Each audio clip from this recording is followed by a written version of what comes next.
Chapter 1243. This was undoubtedly a marvelous scene. This was a scene that was destined to be passed down in Jianghu for a long time. The Wuxia Valley was almost instantly suppressed by tens of thousands of flying swords. Just a moment ago, the spectators outside the pill seed field only felt that there were black clouds covering the sky and the sun. The next moment, those black clouds fell on the human world and filled the entire pill seed field. The number of flying swords that broke through the air was so large that they were tightly packed together. Soon, the Wuxia Valley disappeared from everyone's sight. Other than swords, there were more swords. The young king of Bailiang seemed to have used a supernatural power that could move mountains and seas, creating a majestic and magnificent sword mountain out of thin air. At first, the sword mountain was still shaking visibly with the naked eye, but the shaking gradually decreased. With endless sword after sword, the sword mountain became taller and taller, and more stable, until the entire mountain peak was completely motionless. Everyone outside the pill seed field was dumbfounded. They had seen fights before, but they had never seen a fight like this. At this moment, the people who were not convinced that Su Fengnian had inexplicably become the most powerful person in the world were finally convinced. Even the pessimists who had no confidence in the imminent battle of Liangmang also felt that they should believe in Su Fengnian for once. Shu Dao was the last famous sword to fall, as if it was carelessly thrown to the top of the sword mountain by someone. The sword mountain that was showing signs of loosening had completely lost its vitality. Occasionally, one or two slanted flying swords would slide down the sword mountain and fall outside the pill seed field. A tall woman standing far away under the eaves of a house on the street curled up the corners of her mouth.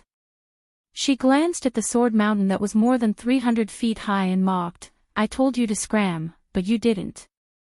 Your century-old reputation is destroyed in a day." Su Fengnian did not stand at the foot of the mountain, nor did he return to the carriage. Instead, he silently appeared under the same roof. The woman who was taller than him looked at him and saw that Su Fengnian's face was pale but radiant. It seemed contradictory, but in fact, it was not. Tantai Pingjing saw it as a matter of course. Back then, her master was the same. His body was not strong, more like a weak scholar. However, her master's eyes were always as clean as the eyes of the young man in front of her. It was so clean that when her master pointed at the river python for her for the first time, she forgot to admire the white python that was about to transform. She only had eyes for her thin master.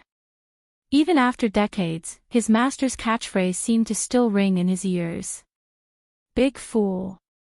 Staring at Su Fengnian, Tantai Ping smiled calmly, like a little girl who had gone through untold hardships to find her favorite object.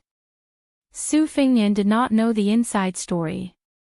Instead, he felt a little creeped out. She was old, let alone a woman who was 100 years old. She suddenly showed such childish behavior. Even with Su Fengnian's thick skin and wisdom, he could not bear it. Su Fengnian, who wanted to chat, quickly swallowed back the words that were at the tip of his tongue. Tantai Pingjing's loss of composure quickly disappeared. She recovered the indifferent expression of the chief great-grandmaster of the Qi cultivators in the south. She shifted her gaze and said calmly, "What is the name of this sword move? Does it have a name?" Su Fengnian smiled and said, "Isn't giving a famous name to a move something that only the common people would do? Senior Tantai, do you also have such a tacky habit?" She said, "I also need to eat, drink, defecate and sleep. I also know how to burp and fart. Why is it not tacky?" Back then, Su Fengnian advised Wen Hua not to be too infatuated with those unattainable heroines and fairies in the pugilistic world. This was because they also needed to defecate. Could it be that they could produce a flower by defecating? It was similar to Tantai Pingjing's self-mockery. But after all, this was the resentful words of beggar Su when he was in trouble. Now, it was difficult to find joy in the midst of bitterness. Su Fengnian's mouth twitched. He smiled embarrassedly and said, it's different. This is tacky and unbearable when others say it. But when it comes from Senior Tantai, it still sounds like a fairy. Tantai Pingjing looked past the crowd that still refused to disperse. She looked at the tens of thousands of swords piled up like a mountain and sighed, "Congratulations to the king of Beiliang for returning to the celestial being realm." Su Fingnian lowered his voice and said, "If one day," she interrupted Su Fingnian and gave a straightforward answer, "I can lend it to you." Su Fingnian curled his lips. It was easy to talk to a smart person, but it was really boring. He rolled up his sleeves and looked at the magnificent sword mountain with Tantai Pingjing. It was supposed that only the master of all the swords in the world could move here. He thought of some past events. A long, long time ago, he liked to carry swords and sabers, but they were just embroidered pillows. She had a divine talisman, but it was not much better. Su Fingnian couldn't help but sigh. Tantai Pingjing asked, "When will we go to the border of Liangzhou to supervise the war?" Su Fingnian said slowly, "In a few days. Let's wait for the Golden Thread Weaving Bureau to send the new king's robe here first." Chapter 1244. With the Pill Garden as the center, Liangzhou city was so congested that not even a drop of water could trickle through. Because the battle had ended too quickly, many people outside only saw the scene of flying swords falling like rain. They did not know that the battle had already ended, so they continued to fight their way to the Pill Garden. This made it impossible for a large group of spectators to leave. It could be said that most of the residents of Liangzhou city had either arrived or were on their way to watch the battle. It was more lively than the New Year. Beiliang was not like Great Peace City, where people would turn out every few days. However, this was a rare occasion. The martial artists of Beiliang had been suppressed by the army. It was not easy for the king of Beiliang to personally come out and compete with someone. Plus, he was the #1 in the world. Even the calmest people of Liangzhou could not help but be moved. In the vast sea of people, about half a mile away from the Pill Garden, there was a pair of women who had completely opposite personalities but had extraordinary statuses. The two of them looked at each other. They were Song Huangmei, the only daughter of Song Yan of Lingzhou, and Li Fuzhen, the daughter of the administrator, Li Gongda. Li Fuzhen did not want to join in the fun at first. However, she could not endure the pestering of Song Huangmei, who liked to play with swords and sabers, so she reluctantly came. As a result, the carriage was blocked halfway. With Song Huangmei's liveliness, she jumped onto the roof of the carriage without saying anything. Li Fuzhen stood behind the coachman and did not miss the scene of the flying swords falling down. Song Huangmei, who stood on the roof of the carriage, waited for a long time. She did not see the result of the flying swords on the sword mountain flying away. She was both shocked and disappointed. She jumped to Li Fuzhen's side, her face full of desire. She clicked her tongue and said, "How was it? We didn't come in vain, right? How soul-stirring. If you didn't come, you would regret it to death." Li Fuzhen's expression was indifferent. Song Huangmei was not surprised. She clenched her fist and slammed it into the palm of her other hand. She said to herself, "No, I have to be that guy's disciple and learn martial arts. Even if I have to serve him tea and water every day, it's not a big deal. If I don't take such a top-notch expert as my master, isn't it a waste of God's gift?" Li Fuzhen wanted to say something but stopped. Song Huangmei looked at her with a pitiful face and begged, "Sister Fuzhen, my good sister, I know that you and that guy are childhood sweethearts. Your words are more useful than mine. Why don't you help me?" Li Fuzhen glared at him and said, "I advise you to give up." Li Fuzhen turned her head slightly and said coldly, "He and I have never seen eye to eye." Song Huangmei said with a mischievous smile, "It's better to squash enmity than to keep it alive. Moreover, it's fate for men and women to become enemies." Li Fuzhen snorted coldly. "That's also an ill-fated relationship." Song Huangmei rolled his eyes. Seeing that this path was not going to work, he just wanted to earn his own living. He racked his brains to think of a way to sneak into the prince's mansion on Mount Qingliang. In order to practice swordsmanship with him, he would just let the image of a lady from a respectable family go with the wind. At this moment, Li Fujian's mind was wandering thousands of miles away. Her mind was not focused. The situation in Beiliang could be said to be changing rapidly. Following Li Gongda's appointment as the deputy administrator, the officials in Beiliang knew that this year might be the last year that Li Gongda would be the top civil official. Furthermore, at that time, the administrator's performance in the military and political changes in Lingzhou was not satisfactory. Although he gave birth to a good son and was still closely related to the Su family, it was a rule since ancient times that a new emperor would bring in new officials. Furthermore, the situation now was not a smooth time for him to become a Taiping official. Sir Li, who had a mediocre reputation, might not be able to keep his position with the million-strong army of Beimang. As a result, the Lingzhou administrator's mansion, which was much less noisy than it had been a few years ago, became more and more deserted.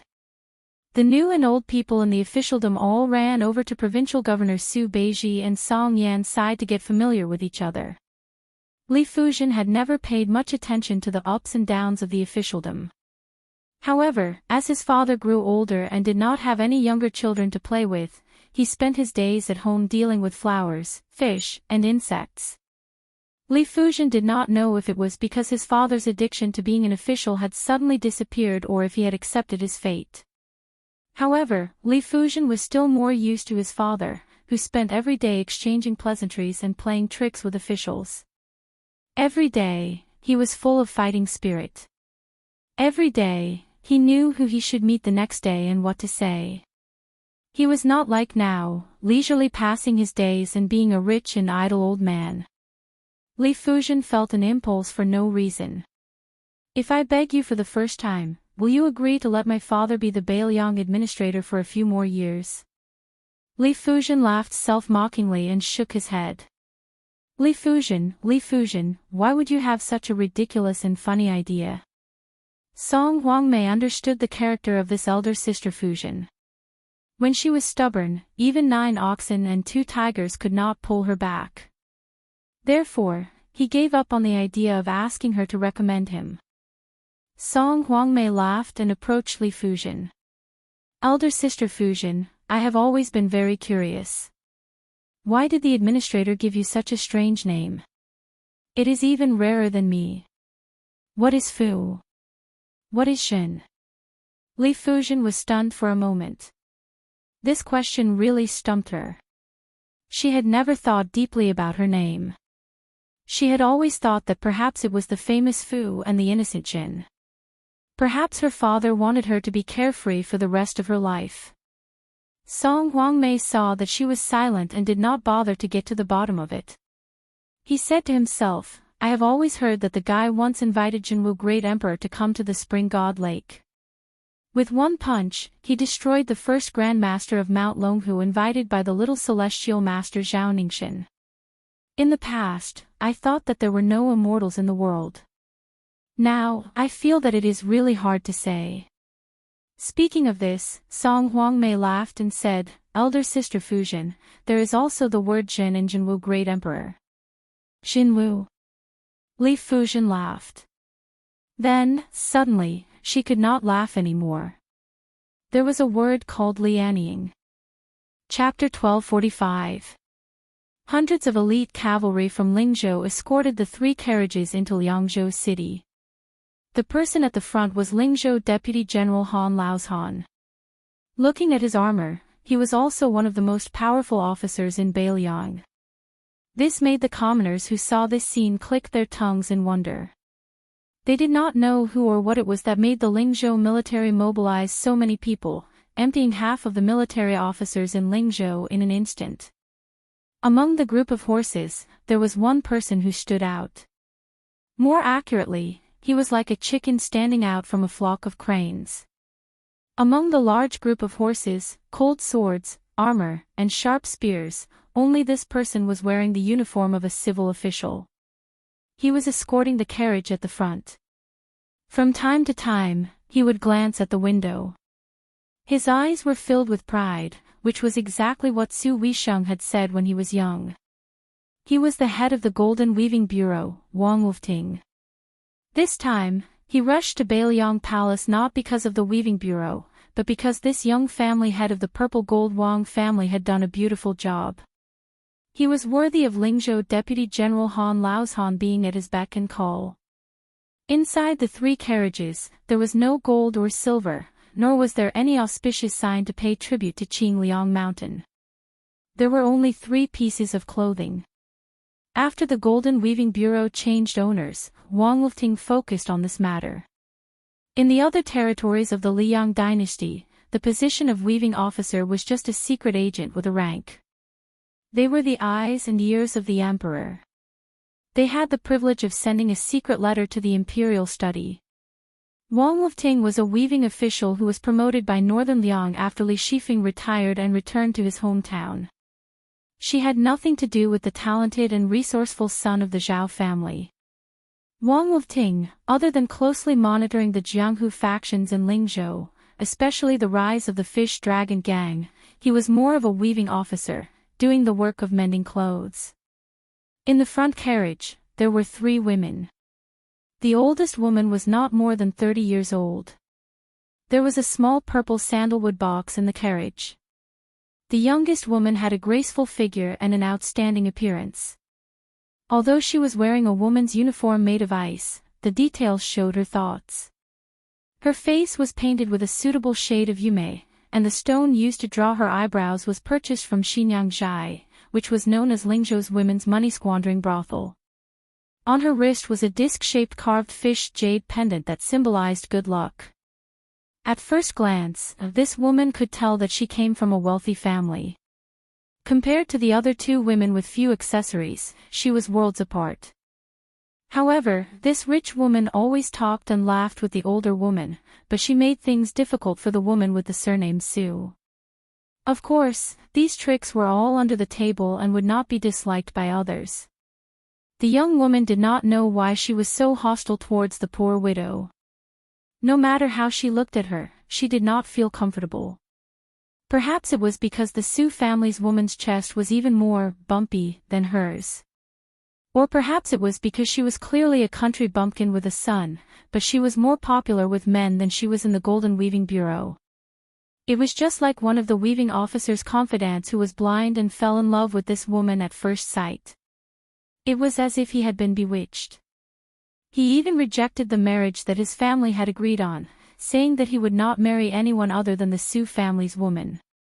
He even said that as long as the woman nodded, he was willing to marry her officially. He did not mind her past and would even treat her son as his own. It was not just this scholar who had wasted 20 years of studying. There was also a general in Lingzhou who was about to become a military officer in his early 30s. His future was bright, and his guests were either county governors or generals. What kind of good match could he not find? He was also shocked. This made the young woman in the carriage angry at the injustice of the world. The vixen with the surname Su had a rustic aura. Although her appearance was outstanding, it was not all that stunning. Could it be that she was a spirit that had walked out of the deep mountains and forests? Otherwise, why would all those men go crazy for her? She glanced at the woman who was silently criticizing the vixen Su. Then she smiled at the older woman and said, "Sister Song, when I was young, I heard my father say that he had once gone to Mount Qingliang. At that time, he was going hand in hand with County Governor Liu to participate in our little prince's birthday celebration. My father also said that the general had personally come down from his seat and drank a cup of green ant wine with them." The older woman smiled and agreed, "Zhao, who doesn't know that your father is the god of wealth in Lingzhou? It is a good thing for him to go to the prince's estate. Zhao, your literary talent is good. This time, if you go to Mount Qingliang with official Wang, you might catch the prince's eye and accidentally become one of the popular female scholars in Wutongin. When that time comes, don't forget about Sister Song."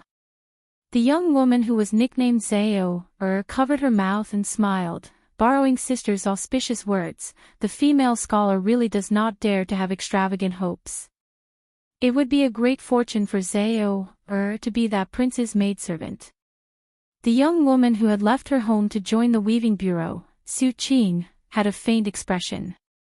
She did not want to participate in the conversation between the two women beside her. In reality, she still did not know how she had been chosen by the Yuzhou government as a female embroiderer. She had been chosen along with a dozen other women who were clever and skilled in their hands. She had then gone to the rich and fertile Lingzhou, which had the reputation of being a little Jiangnan. She could only explain that she had been in her hometown at Tumbling Horse Pass when she had the time to sew some personal items for the women of the Yuzhou government officials. That was how she had this inexplicable opportunity. In reality, she was not very willing to go to the distant Lingzhou at first. Her son, Yu Song, was still young. Although their family did not have much farmland, it could not be delayed. The countryside had always been like this. If there was less sweat, there would be less harvest. God's eyes were very sharp. However, the village's village chief said that this was a great honor for Zhao village. As long as she went to the Lingzhou Weaving Bureau, not only would the village exempt Yu Song's tuition fees from the private school, they would also ask the neighbors to help take care of her family's crops. Yu Song could even stay with the teacher. This was a great thing. Even so, without any worries, Su Qing still asked Yu Song. The child was sensible. Although he loved his mother, he patted his chest and said it was fine. His mother could go to Lingzhou and he could take care of himself. He also promised that when his mother came back, he would be able to recite the 300,000 by heart. Thinking of her sensible child, Su Qing's heart warmed and the corners of her mouth curled up. Zhao glanced at the woman's smile from the corner of her eyes and felt hatred in her heart. This Su Qing's appearance was just like that, but it was this kind of silent charm that could seduce men. It was not that she did not want to learn, but she could not learn. In the end, she could only resentfully give up. Out of sight, out of mind, Zhao said proudly to the average-looking Sister Song, of the 3 python robes and phoenix robes that were made by the Weaving Bureau, the python robe is naturally for our prince to wear. The other 2 should be for the 2 Wangfei. My father once drank and chatted merrily with a head steward of the Liu family.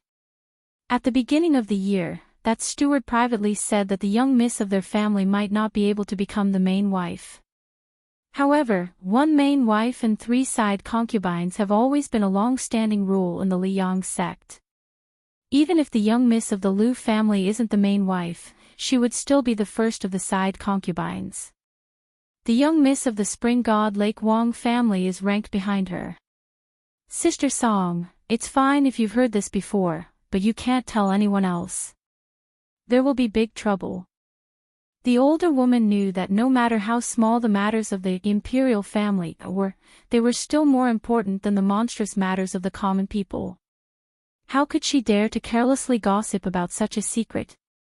Hearing this, she was startled and became even more respectful towards Zhao, who was technically her subordinate. She thought to herself that in the past, she would occasionally put on airs in front of Zhao, On this trip to the prince's estate, shouldn't she be a little more careful to mend the pen after the sheep were lost? The specifications of the Golden Silk Weaving Bureau were roughly the same as the other major weaving bureaus of the Liang dynasty. Among the 3 major workshops, other than the silk machine room, the other 2 workshops were exactly the same. There were more than 600 people in total, and more than 400 looms, such as her, who were registered in the Weaving Bureau, and temporary residents like Su Qing, who were recruited temporarily. The chief weaving official, Wang Lufting, was said to be the new Prince Liang's favorite. She didn't know whether this was true or not, but the local yamen of Lingzhou and the Fish Dragon gang didn't dare to not give Lord Wang some face. As a result, the Weaving Bureau was able to obtain benefits from both sides. This made her, a small official in the silk workshop, feel honored. She was no longer like before, when Li Shifeng was in charge of the weaving bureau, where no one cared about him or loved him. The reason why she didn't ostracize Su Qing like Zhao was because she had a secret hidden in her heart. She had once seen Lord Wang reprimanding someone in a secluded place from afar. It had to be known that the person being reprimanded was a military officer who held half of the county's military power. The military officer's son, who had an excellent reputation, was slightly older than Lord Wang. At first, he wanted to retort, but after Lord Wang said something, she saw the military officer's expression change drastically. When the military officer, who usually walked with a swagger, left, she looked like a frosted eggplant. She felt like she had lost her soul. From then on, the military officer never came to the golden silk weaving bureau to pester the young widow, Su Qing. She secretly guessed that the young woman, Su Qing, was either a lucky woman who Wang Lifting himself kept as a mistress in a golden house, or she was the exclusive property of some great figure behind the scenes in Lingzhou. Otherwise, she really couldn't understand who had the ability to send a rural woman from the border of Yuzhou to the popular Lingzhou weaving bureau and receive a unique double salary. The key was that Su Qing still didn't know the truth. She always thought that she was treated the same as other female craftsmen. Chapter 1246. Su Qing, who was sitting upright and still, took advantage of the time when the two women were chatting to sneakily stretch out a finger. Her fingertip lightly brushed across the sandalwood box. It was only after she entered the weaving bureau that she learned that there were some pieces of wood in the world that were more valuable than human lives. She had never understood the ways of the world. She thought that after completing this task, she would muster up the courage to speak to the master swordsman in her silk workshop, and ask if she could take a leave of absence to go home and see her children, and check on the harvest in the fields. For some reason, Su Qing thought of the clothes in the 3 boxes. It was really shocking. When the master had finished, he had said to Weaving Wang that according to the normal process and manpower of the Jiangnan Weaving Bureau, not to mention the 3 boxes, just the python robe that the Prince of Northern Liang was going to wear would take 3 years. Moreover, they might not be able to do it better than the Golden Weaving Bureau. Su Qing had no doubts about this. She had personally participated in the process and knew better than anyone else how difficult it was. There were dozens of people involved in each process, from the master to the lowest craftsman. Almost everyone had to work for more than 16 hours a day. Therefore, the weaving bureau was brightly lit every night. Her hand had been pricked hundreds of times before she lost count of the number of times. That python robe, which came from the dragon painting master, had 9 sketches. Each one was lifelike and intimidating. She had only seen the one that had been selected. She didn't even dare to look at the python dragon in the painting. She only felt that it was on the verge of spitting out clouds and smoke from the sketches. Su Qing was one of the many gardeners. This python robe was the most precious makeup flower in the Yunjin brocade. It had reached an unprecedented number of 1,800 flowers. Furthermore, if one was picked incorrectly, the entire effort would be wasted and they would have to start all over again. Previously, there was a female craftsman who had a good relationship with Su Qing. Because she picked incorrectly, Weaving Wang, who had rushed over after hearing the news, had ordered people to beat her to death. At the time, Su Qing did not care and pleaded for mercy for her. She only did what she could and left the rest to fate. Unexpectedly, the female craftsman escaped the disaster, but she also lost her position as an official craftsman and was expelled from the weaving bureau. The clever Su Qing had made an exception for the 3 pieces of clothing. In particular, the black robe embroidered with golden pythons had 18 golden pythons. After it was completed, it was truly a rare noble item in the world. Even a village girl like Su Qing, who considered herself ignorant and inexperienced, dared to say that other than His Majesty, who sat on the dragon throne in Great Peace City, there was no other king in the world whose python robe could compare to it. As for the 2 pieces of the future king of Beiliang's wedding dress, Su Qing did not have much thoughts. She was not like Zhao, who would be swayed at first glance and fantasize about how good it would be if she herself wore it. The caravan drove straight in and arrived at the foot of Mount Qingliang. Wang Lufting felt relieved. This time, there were more than 20 people accompanying the weaving bureau, but not everyone was lucky enough to enter the royal residence to broaden their horizons. There were 3 carriages, 3 chests, and 3 pieces of clothing. In each carriage, there were 3 female craftsmen guarding the red sandalwood chests. Wang Lufting had already planned that each carriage could only have 1 woman to try on the clothes for the king of Beiliang and the 2 future princesses of the Lu and Wang families.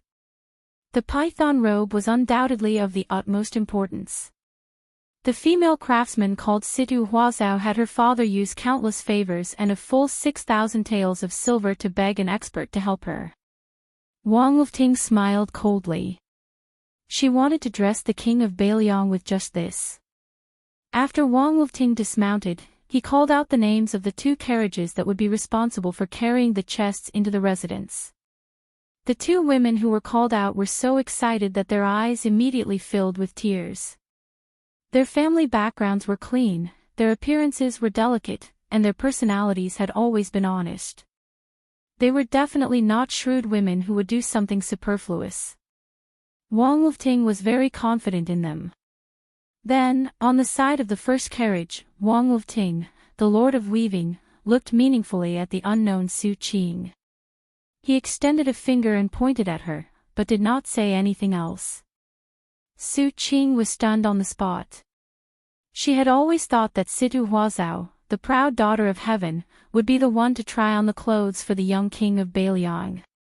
She had never thought that it would be her. For a moment, she was at a loss. Wang Lufting frowned. If it had been anyone else, he would have been furious. But since it was her, Wang Lufting was unusually patient. He glanced lightly at Su Qing and stopped to wait for her. The reason for this was because Wang Lufting knew more. This young widow's background was very simple, but the man behind the scenes who had single-handedly sent her into Wang Lufting's territory was someone that even he, the head of the Golden Weavers, could not afford to offend. Yozhou's General Huangfu Qing. This man was truly worthy of being called the king of Beiliang's trusted aide. Wang Lufting, compared to this man who was famous for his ruthlessness in Beiliang, was willing to concede defeat, whether in terms of the maturity of his official cultivation or the degree of his viciousness and mercilessness. Wang Lufting had always thought that the young widow at Tuma Pass in Yanji County was the woman that Huangfu Qing had taken a fancy to. Thus, he did not hesitate to pinch his nose and treat her with courtesy. Wang Lufting naturally did not know that when the Yuzhou general saw this young widow, he did not dare to be the slightest bit rude. Su Qing braced herself. She carried the not-so-heavy sandalwood chest and followed the crowd into the prince's residence in a muddle-headed state. Along the way, Su Qing forgot to take a look at the world-famous Tide Hark Lake. In the past, when people in the Weaving Bureau talked about the lake, they would always be full of longing. They would use hearsay and exaggeration to describe the scene of thousands of carps swimming in the Tide Hark Lake. Wang Lufting slowly ascended the mountain. First, he brought the 2 chests to the entrance of 2 elegant and quiet courtyards. Finally, under the lead of the head butler, he walked to an extremely inconspicuous courtyard that was even higher up. It was not Wutongan. It was the residence of the old Prince Liang, Su Shao. Even the mentally tough Wang Lufting was shocked. Wang Lufting let out a long breath and whispered, "Su Qing, do things cleverly and naturally. If you are really nervous, I can let you stay outside the courtyard for a while. You can go in when your limbs are not stiff." Su Qing's face was pale. She hugged the chest. After hearing the Weaving Bureau's words, she became even more nervous and showed signs of tears. The person inside was the king of Beiliang. She had never even seen a high-ranking official like the county magistrate in her life. How could she not be nervous? Wang Lufting looked at her uneasiness and felt a little vexed. If she had known earlier, she would have let Situ Huazhao carry the box. In any case, that woman's ambition was not small and her courage was not small. She would not be so timid. As for her uneasiness, it was nothing in this mansion where the father and son of the Liang dynasty had different surnames. The head butler leading the way was still smiling. He did not even have the slightest intention of urging them. But Wang Lufting was familiar with the ways of the world and knew very well that he had been implicated by Su Qing.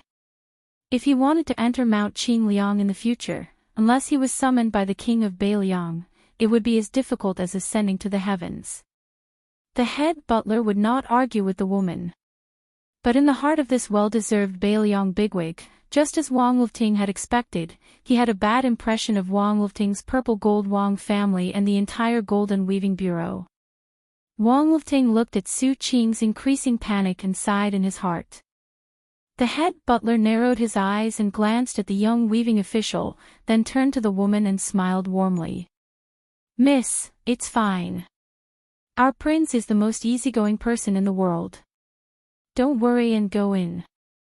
It doesn't matter if you do something wrong. Why don't we make a bet? If His Highness speaks harshly to you, when you come out, I will give you 10 taels of silver. If His Highness is really, as I said, very easy to talk to, miss, you will have to give me 10 taels of silver. How about it?" Su Qing finally relaxed. She bit her lip and nodded. She was no longer at a loss as to where to put her hands and feet. The head butler smiled and helped push open the courtyard door. He waited for her to step over the threshold before gently closing the door. Then, Su Qing saw the back of a young man standing alone under a loquat tree that was still green in autumn. The loquat tree was lonely. He was also lonely. Su Qing was stunned. She blinked, thinking that her eyes were playing tricks on her. After blinking hard, she still felt that it was inconceivable. Why was his figure so similar to the young master who had passed through Tumbling Horse Pass twice? That person turned around. Su Qing immediately felt relieved. But when she saw his eyes, she was on tenterhooks. Their appearances were not the same person, but their eyes were too similar. Su Qing was completely stunned. She knew that the young vassal king in front of her was destined not to be that person, but at this moment, she thought of that person at an inappropriate time. She really missed him. Little Miss Su Qing knew that she should not be like this, but she was like this. Su Fengnian was also stunned for a moment, but he quickly figured out the reason.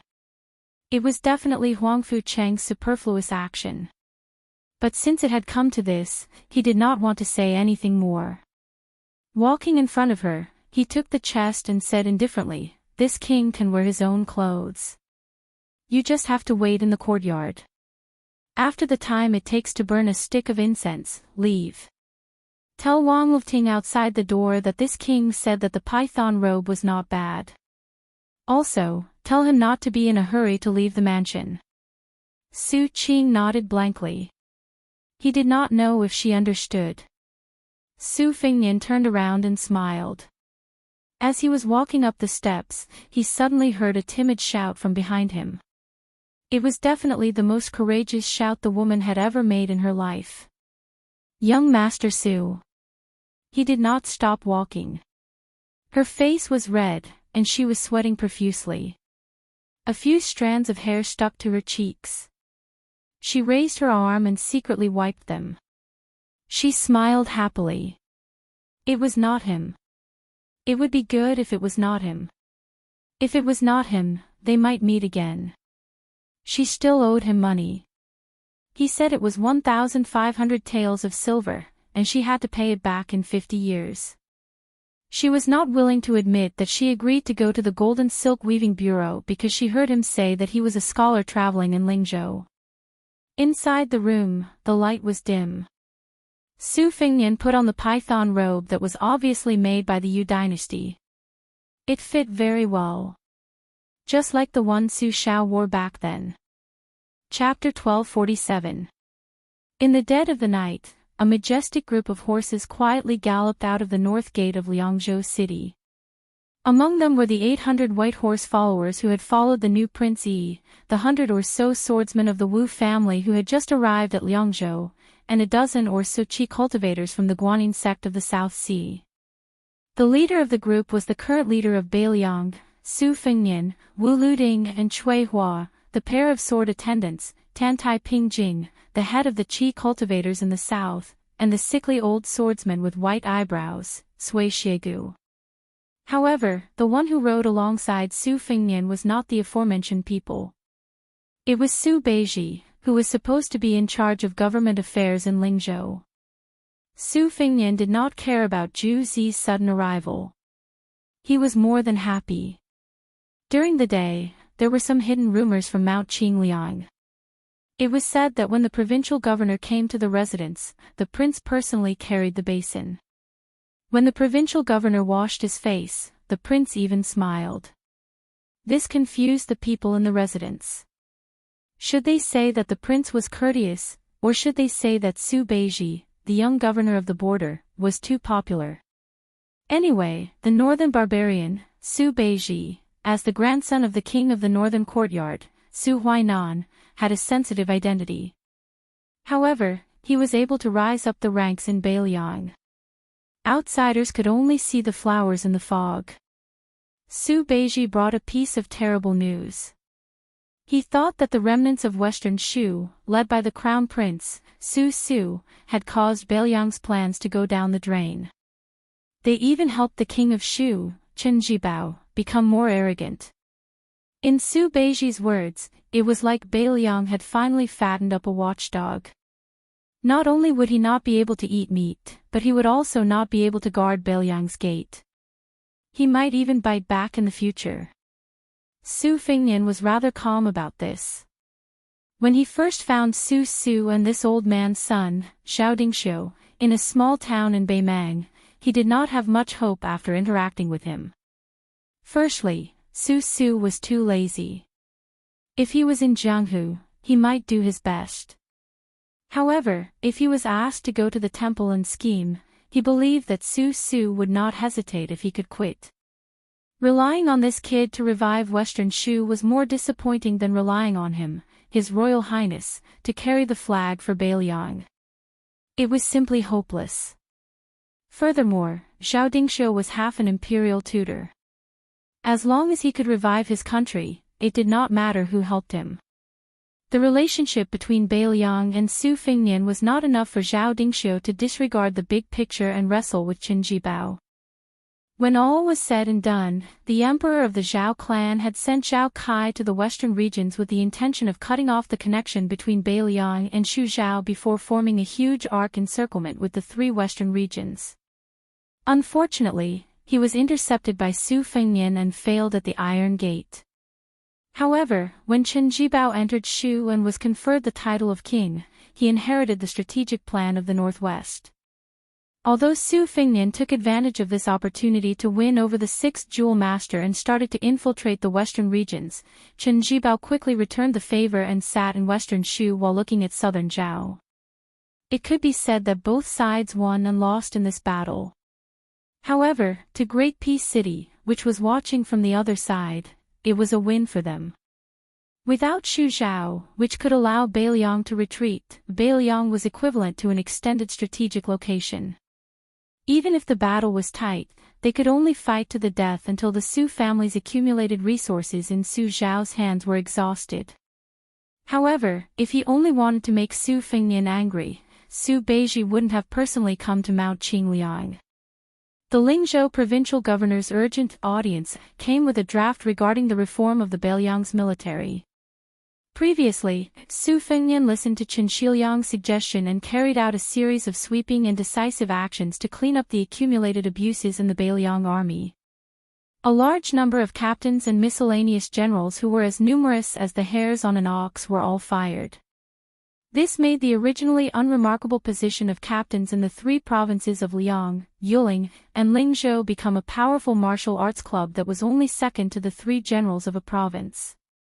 Then, he took back a large number of miscellaneous generals who were originally meant for the meritorious officials to retire at home. This shook the foundation of many of the general families in Beiliang. After the older generation of generals withdrew from the border, the titles that they wanted to pass down to their descendants as family heirlooms were swept into the trash basket of history. Most of the family's descendants had never personally accomplished anything. This created an invisible gap, because the firewood for a family's torch was taken away. Su Beiji said that in times of peace, whether Mount Qingliang robbed the rich to help the poor or even killed the goose that laid the golden eggs, it wouldn't affect the Su family's position in Beiliang. However, right now, they were at a critical juncture where Beimang's million-strong army was pressing down on the border. Whether or not the general families were willing to contribute, they had to fight for it. After leaving Liangzhou, Su Fengnian didn't interrupt from beginning to end. It was always Su Beiji who spoke tirelessly about the pros and cons. Su Fengnian wasn't someone who couldn't listen to opinions, but he was indeed a bit troubled. To be more precise, he had difficulties that he couldn't speak of. If it had been anyone else who brought up this matter, Su Fengnian would have accepted it without hesitation. However, since it was Su Beiji who brought it up, Su Fengnian had to think carefully. Su Beiji didn't mind Su Fengnian's silence. He continued to talk about the general framework of Beiliang's army in his mind. The border army doesn't need to draw legs on a snake. Just follow the old rules and do things. The local officers, both old and new, are also clear about their duties. However, right now, Beiliang needs more people who are willing to fight on the battlefield. In the Battle of Liangmang, Beiliang was slightly better than Beimang in terms of leading soldiers. In terms of bravery, Beiliang had the upper hand. However, the more this is the case, the more we can't lose too much to Beiliang in terms of tenacity. Our Beiliang can't win 10 battles or dozens of battles only to lose everything because of one big battle. Chapter 1248. Su Beiji's eyes were resolute as he said in a low voice, Beiliang's foundation is not strong enough to begin with. Now, the general families who have no hope of defending their positions are rushing to leave Beiliang. It's true that most of these people are vermin, but can't they really become part of Beiliang's fighting force? The battle between countries has always been about who can endure more and who can take more hits. According to my plan, Beiliang will have the titles of 3 great military generals. These 12 titles are destined to be given to the outstanding people of the border army who have made great contributions in battle. However, there will be 12 ranks of military generals in the ranks of colonel, and cavalry. There will also be 2 great civil generals. These titles will be tailor-made for the wavering spectators, for the general families who are willing to contribute money and effort, and for the scholars who are willing to come up with ideas. Of course, you have to ensure that these titles are recognized by the Liang Imperial Court. If possible, you have to ask the Great Peace City's Ministry of War for an edict to announce to the world. You have to ask the Zhao family's emperor and the Ministry of War and Ministry of Personnel not only to recognize the various ranks of Beiliang, but also to promise that any Beiliang official who wishes to leave the country can be demoted by 1 or 2 ranks. They cannot use any excuse to refuse. Su Fengnian laughed bitterly and said, Zhu Zi, do you really think that the Great Peace City's Ministry of War is a small courtyard in my house? Although my relationship with Liu Baijie is not bad, I'm sure that sword Immortal Tang Shi will fall to the ground when she receives the edict. Right now, in order to suppress the local powers, even old generals like Yan Zhenchuan and Yang Shenxing can be sent to their deaths. How can they slap their own mouths? When the time comes, they will take care of Beiliang. If Gu Jiantang wants to demand an exorbitant price, do you think the Ministry of War and the person on the dragon throne will agree? Su Beiji shook his head decisively and said, it's not the same. The Zhao family can't even fend for themselves. Right now, they're relying on Beiliang to fight to the death with Beimang. If we submit this report, we'll have a 50% chance of success. Su Fengnian also shook his head and sighed, it's not that we can't send the memorial, but you have to know that last time, we relied on Song Dongming's suggestion that Beiliang send troops to pacify the Guangling Path, and the imperial court had already reluctantly sent over the grain. I don't think it's going to happen this time. Su Beiji loosened his grip on the reins and rubbed his hands. He said softly, the memorial isn't going to be sent to the Ministry of War right now. Let's see when Chao Chongqing will be able to beat up the imperial court. Su Fengnian nodded and suddenly asked, do you know what I'm thinking? Su Beiji turned to look at him and asked calmly, are you afraid that Chen Shiliang and I are like fire and water? Both of us think that a mountain can't accommodate 2 tigers? Su Fengnian let out a sigh of relief and said jokingly, it's good that you know what you're doing. The 2 of you are both my friends and my master's precious unpolished jade. If either of you is gone, I'll die of heartache. Su Beiji also asked, do you know what I'm thinking? Su Fengnian rolled his eyes and said, you can read my mind, but I can't read yours. Su Beiji didn't attack Su Fengnian like he usually did. Instead, he said, I think that once Liang Mang starts the war, we have to find a reason to not give Gu Jiantang the opportunity to sit on the mountain and watch the tigers fight on the eastern front. Su Fengnian froze and said, not only does this touch Yuan Benqi's bottom line, I'm afraid that even Zhang Julu and Qi Yanglong won't agree. Su Beiji said calmly, even Wang Xinji will lose. There shouldn't be anyone in the world who can win every battle. Su Fengnian was speechless. This was probably the biggest difference between Su Beiji and Chen Shiliang. When Chen Shiliang did things, he always liked to start from the smallest details. Very rarely did he make a move that gave off the feeling of being bold. But Su Beiji was different. He seemed to have a higher vantage point and was more insightful. But there was no difference between the 2. At least that was the case for now. Su Beiji smiled for no reason. Su Fengnian looked at this guy in confusion. Under the moonlight, Su Beiji looked to the north and said softly with a smile, when I was young, I always wanted to go south with my grandfather and fight Beiliang.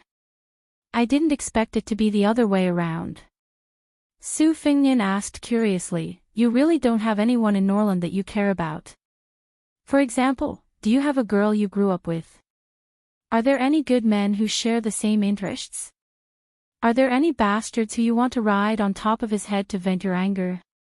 Su Beiji's face was calm as she replied softly, no. A plan could be worth a city, and a few words could set the foundation of a country. Su Fengnian was waiting to see who would become the first strategist in Beiliang to be worthy of such a title. At this time, one of the 100 swords of the Wu family sped up and passed by Wu Luding and the female sword attendant. He came to Su Fengnian's side and cupped his fists. He said loudly, I am Xia Chengan, from a fallen country. If I may be so bold as to ask, would your highness be willing to spar with me when you are free? Su Fengnian smiled and said, is it for yourself or for Western Shu? Xia Chengan, who had once lost to the sword emperor of Western Shu by half a sword, said honestly, both. Su Fengnian pulled on the reins of his horse and rubbed salt on the wound of an old swordsman. He said lazily, Senior Sui, someone wants to spar with me. Shouldn't they ask you first? It was indeed Su Fengnian's latest defeated opponent, Sui Xiegu. He was so angry that his white eyebrows fluttered. He snorted coldly but did not refuse. The haggard Xie Chengan said calmly, I know that I am not your highness's opponent, but if I don't use this sword in my life, my conscience will not be at ease. Cui Hua, who was resting with her eyes closed, asked coldly, Xie Chengan, after entering the tomb, do you have any sword of your own to speak of? Xia Banjian's expression suddenly dimmed. He wanted to speak but stopped. Wu Luding laughed and said, it's fine, it's fine. Since we have left that lifeless place, we don't have to pay too much attention to those rules and regulations. Grandfather Xia said it was a spar, not a life and death battle. I believe that the king of Beiliang is magnanimous. If we don't fight when we are in an invincible position, it would be unreasonable. That's right. Su Fengnian turned his head and looked at the sword crown of the Wu family who he had never dealt with. Alright, let's spar too. Wu Luding snorted and said angrily, afraid of you. You pick the place, I pick the time. Su Fengnian said, right here. Wu Luding said shamelessly, 100 years later. Most of the Wu family's swordsmen had strange expressions on their faces. To have such a young master as their leader was really a disgrace. A middle-aged swordsman also sped up his horse and asked with a smile, I heard that the king of Bailiang started practicing with the blade. Su Fengnian asked with a smile, what, you've, Zhang Wantai, lost to Gu Jiantang in the peak battle in front of the Wu family's sword tomb, and now you want to get back at me, who also practices the blade. Zhang Wantai was also honest. He nodded and said, I think so, but it is as difficult as ascending to the heavens. The beautiful swordsman Wu Luding called Auntie Nalan did not go up to join in the fun, but cleared her throat and asked with a laugh, Wang Yi, I will not seek humiliation by competing with you. I just want to ask a small question. Wang Yi, you are so handsome. If I were 10 or 20 years younger, would we be able to live together? Su Fengnian turned his head and said with a smile, Sister, how about you be the wet nurse for my children in the future? The woman's chest rose and fell with the movement of the horse's back. Her aura was turbulent. After hearing this, she didn't get angry. Instead, she teased, if I had known earlier, I would have gone to find Princess Consort and shamelessly claimed her as my sister. Perhaps Prince Yi would have been able to call me that now. Su Fengnian said helplessly, Fortunately, you did not claim my mother as your sister 20 years ago. The sword maniac Helian, the sword monk Chui Mei Gong, and the oldest swordsman of the Wu family's sword tomb all smiled. After a wave of laughter, Su Fengnian said, You are all famous grandmasters of the sword. If you want to compete with me, then forget it. I will not agree. On this trip, Su Fengnian only had a cold blade at his waist. His fingers rubbed the hilt of the blade at his waist. He raised his head to look at the sky and smiled. When we reach the border, you should see the best blade in the world and see how good it is. In the middle of winter, when it was snowing, the cold blade would be unsheathed and held horizontally. When there was no one around, it would cut the snow. Some people would cut off their heads and drink the blood. Chapter 1249. There are 2 more chapters in the evening. Northwest Frontier Fortress, a lonely city, surrounded by clouds and sand. At dawn, a tall Qi refinement grandmaster pulled the reins and reined in the horse. Looking at the desolate scene of the vast sky and high ground, she felt particularly peaceful. She only had 2 horsemen at her side. Wu Luding and the female sword attendant had parted ways with the Wu clan cavalry a day ago. Under the escort of the white horse Yitzong, they had headed together to the base of the northern Liang Protectorate that was overseen by Mount Chu. If everything went as expected, this group of top-class swordsmen would serve as the sharpest and most secretive blade tip of the northern Liang border army. As for the young minister, Su Beiji, he had already turned back on his horse. She, Su Fengnian, and Sui Shigu continued north. They directly passed through the border defense line of Liangmang and swaggered into the Southern Dynasty's Dragon Waste state. Tantai Pingjing bent down and stroked the soft mane of the horse. This horse was extraordinarily handsome. Indeed, only Bailiang could raise such an outstanding horse. She looked up at the quiet young Prince Liang sitting high on the horse. Along the way, intelligence reports were constantly sent to him. Su Fengnian read them and burned them casually. It seemed that he had not once interfered with the border military affairs. This kind of hands-off boss seemed very relaxed and comfortable. It was as if he could do the job well for anyone who sat in his position. However, Tantai Pingjing was not a frog at the bottom of the well. Since Bailiang claimed to have 300,000 cavalry, if they were in a peaceful world, not a person with the surname Su could be the Prince of Peace. The Zhao family of Liang would have already cooked the hound. Not to mention, in the current chaotic world, Beimang's million-strong army was pressing on the border. If any mediocre lord who could not convince the masses had the northwest gate, before the Beimang army showed their strength, the Beiliang side would have been in chaos. No matter how many border troops there were, as long as the army's morale was slack, even if they gave Beiliang 300,000 soldiers, they would still not be able to stop the fierce army of Beimang that was released from the cage by the old woman. Su Fengnian's thumb and forefinger subconsciously rubbed the rough reins. He stopped the horse on the slope and looked into the distance. The fire and smoke sank to the west, the valley was quiet and the mountains were empty. But the general could fight 100 battles without the emperor building the Great Wall. This was a frontier fortress poem that was popular in the Central Plains. The poet was a poor scholar with a bright future, but trouble came from his mouth. Because of this poem, the poet was suspected to be cold and charming in the literary world. After the poet returned to the Central Plains to be an official, he wasted more than 10 years in the local officialdom and never got promoted. In the end, he was depressed and resigned. When Su Fengnian first traveled in Jianghu with Huang, he once went to the poet's hometown. Although he was very embarrassed at that time, it was not a problem for him to pretend to be rich and buy a pot of wine to visit. Unfortunately, he only saw the moss and did not see the poet. Su Fengnian gently exhaled a turbid breath. At that time, he only thought that the emperor of the Zhao family must have done something. Later, when he personally experienced some of the officialdom rules, he gradually understood that it was not the man sitting on the throne who was so narrow-minded. It was the local officials who were trying to figure out the emperor's mind. Not to mention the distance, just the nearby Beiliang, how many officials, in order to curry favor with him, often used expensive antiques, calligraphy and paintings to establish a relationship with the Beiliang's Lu family in Qingzhou. How many unknown back doors did they open for the Lu family's children in Beiliang's officialdom to be unimpeded? Even some of the best teachers in Beiliang's academies favored the Lu family's children who had mediocre literary talent and hoped to establish a relationship with the Lu family and then the Su family.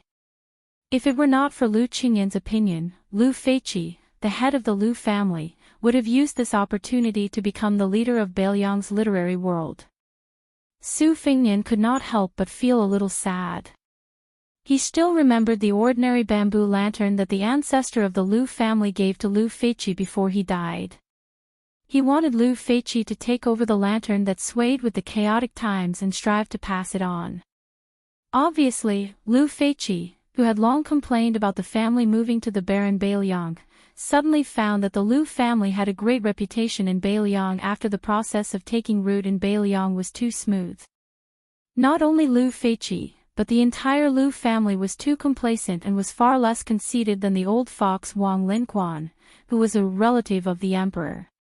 But what really made Su Fengnian depressed was Wang Linquan's obedience. The more the Wang family of the Spring God Lake deliberately tolerated the scholarly Lu family, wasn't it deliberately digging a hole for the Lu family to jump into? Compared to the Lu family's insensibility, Wang Linquan's overt schemes were actually more of a headache for Su Fengnian. But these were difficult to resolve and could not be explained clearly. As the son-in-law of the two families, Su Fengnian could not use his status as the king of Beiliang to bully others. The more he did, the more mistakes he would make. In the end, he could not escape the saying that he favored one and discriminated against the other. Fortunately, these thorny matters were not urgent. Moreover, Lu Qingyan handled things appropriately. Even his second sister, Su Weisheng, admitted that she could not find any flaws in Lu Qingyan. Between women, mother-in-law and daughter-in-law, sister-in-law and sister-in-law, these relationships were all like swords and knives that did not see blood. Men were naturally incomparably miserable when they were involved. Su Fengnian, or in other words, Beiliang, was facing a great disaster. Ever since Su Shao was conferred the title of king and took over Beiliang, Beimang had been eyeing them covetously. As long as they could destroy Beiliang and bypass the eastern border where Gu Jiantang was overseeing, then the fertile Central Plains would be like a woman waiting to be slaughtered. How could Bei Mang, a man who could not endure the hunger and thirst, not risk his life to attack Beiliang? In the past, under the planning of Su Xiao and his master, Li Shan, although Beiliang did not have the problem of whether to defend or not, there was still enough space for the Beiliang cavalry to move around. They could take the refugees and retreat to the western regions. They could also retreat to western Shu and Nanzhao as support, enough to fight Bei Mang to the death. Even if Bei Mang took over Beiliang, which retreated after the battle went badly, it would be an isolated place with scorched earth. On the contrary, it would increase the supply line of the Bei Mang army. Beiliang could continue to confront Bei Mang at the western Shu border and could even harass Bei Mang in the vast western regions. However, because Chen Zhibao was conferred the title of king and entered Beiliang, he cut off the entire western regions of western Shu and Nanzhao.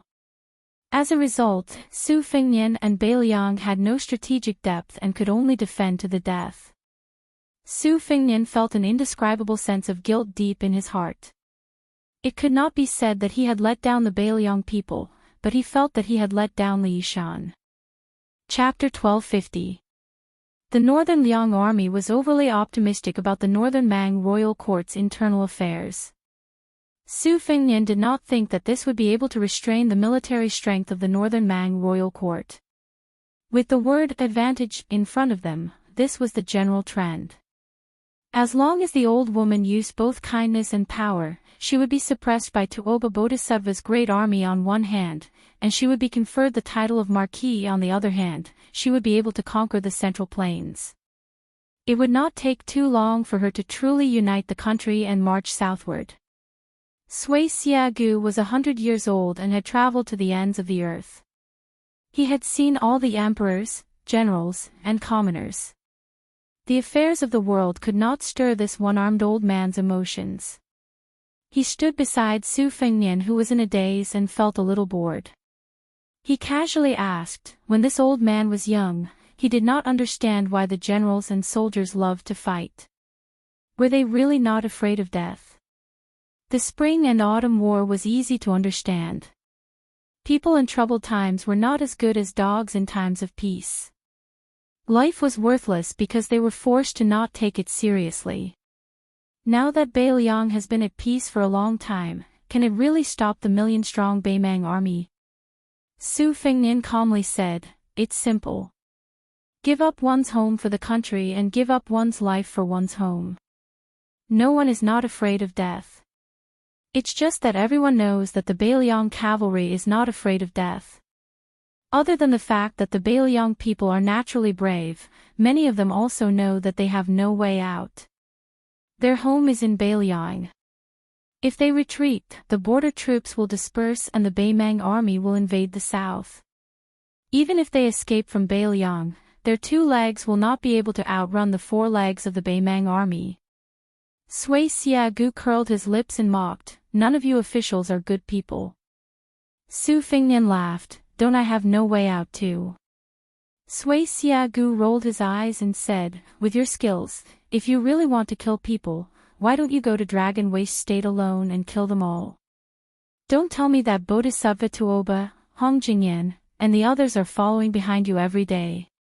Su Fengnian said indifferently, "I can kill like this, but so can the people on the Bei Mang martial arts ranking.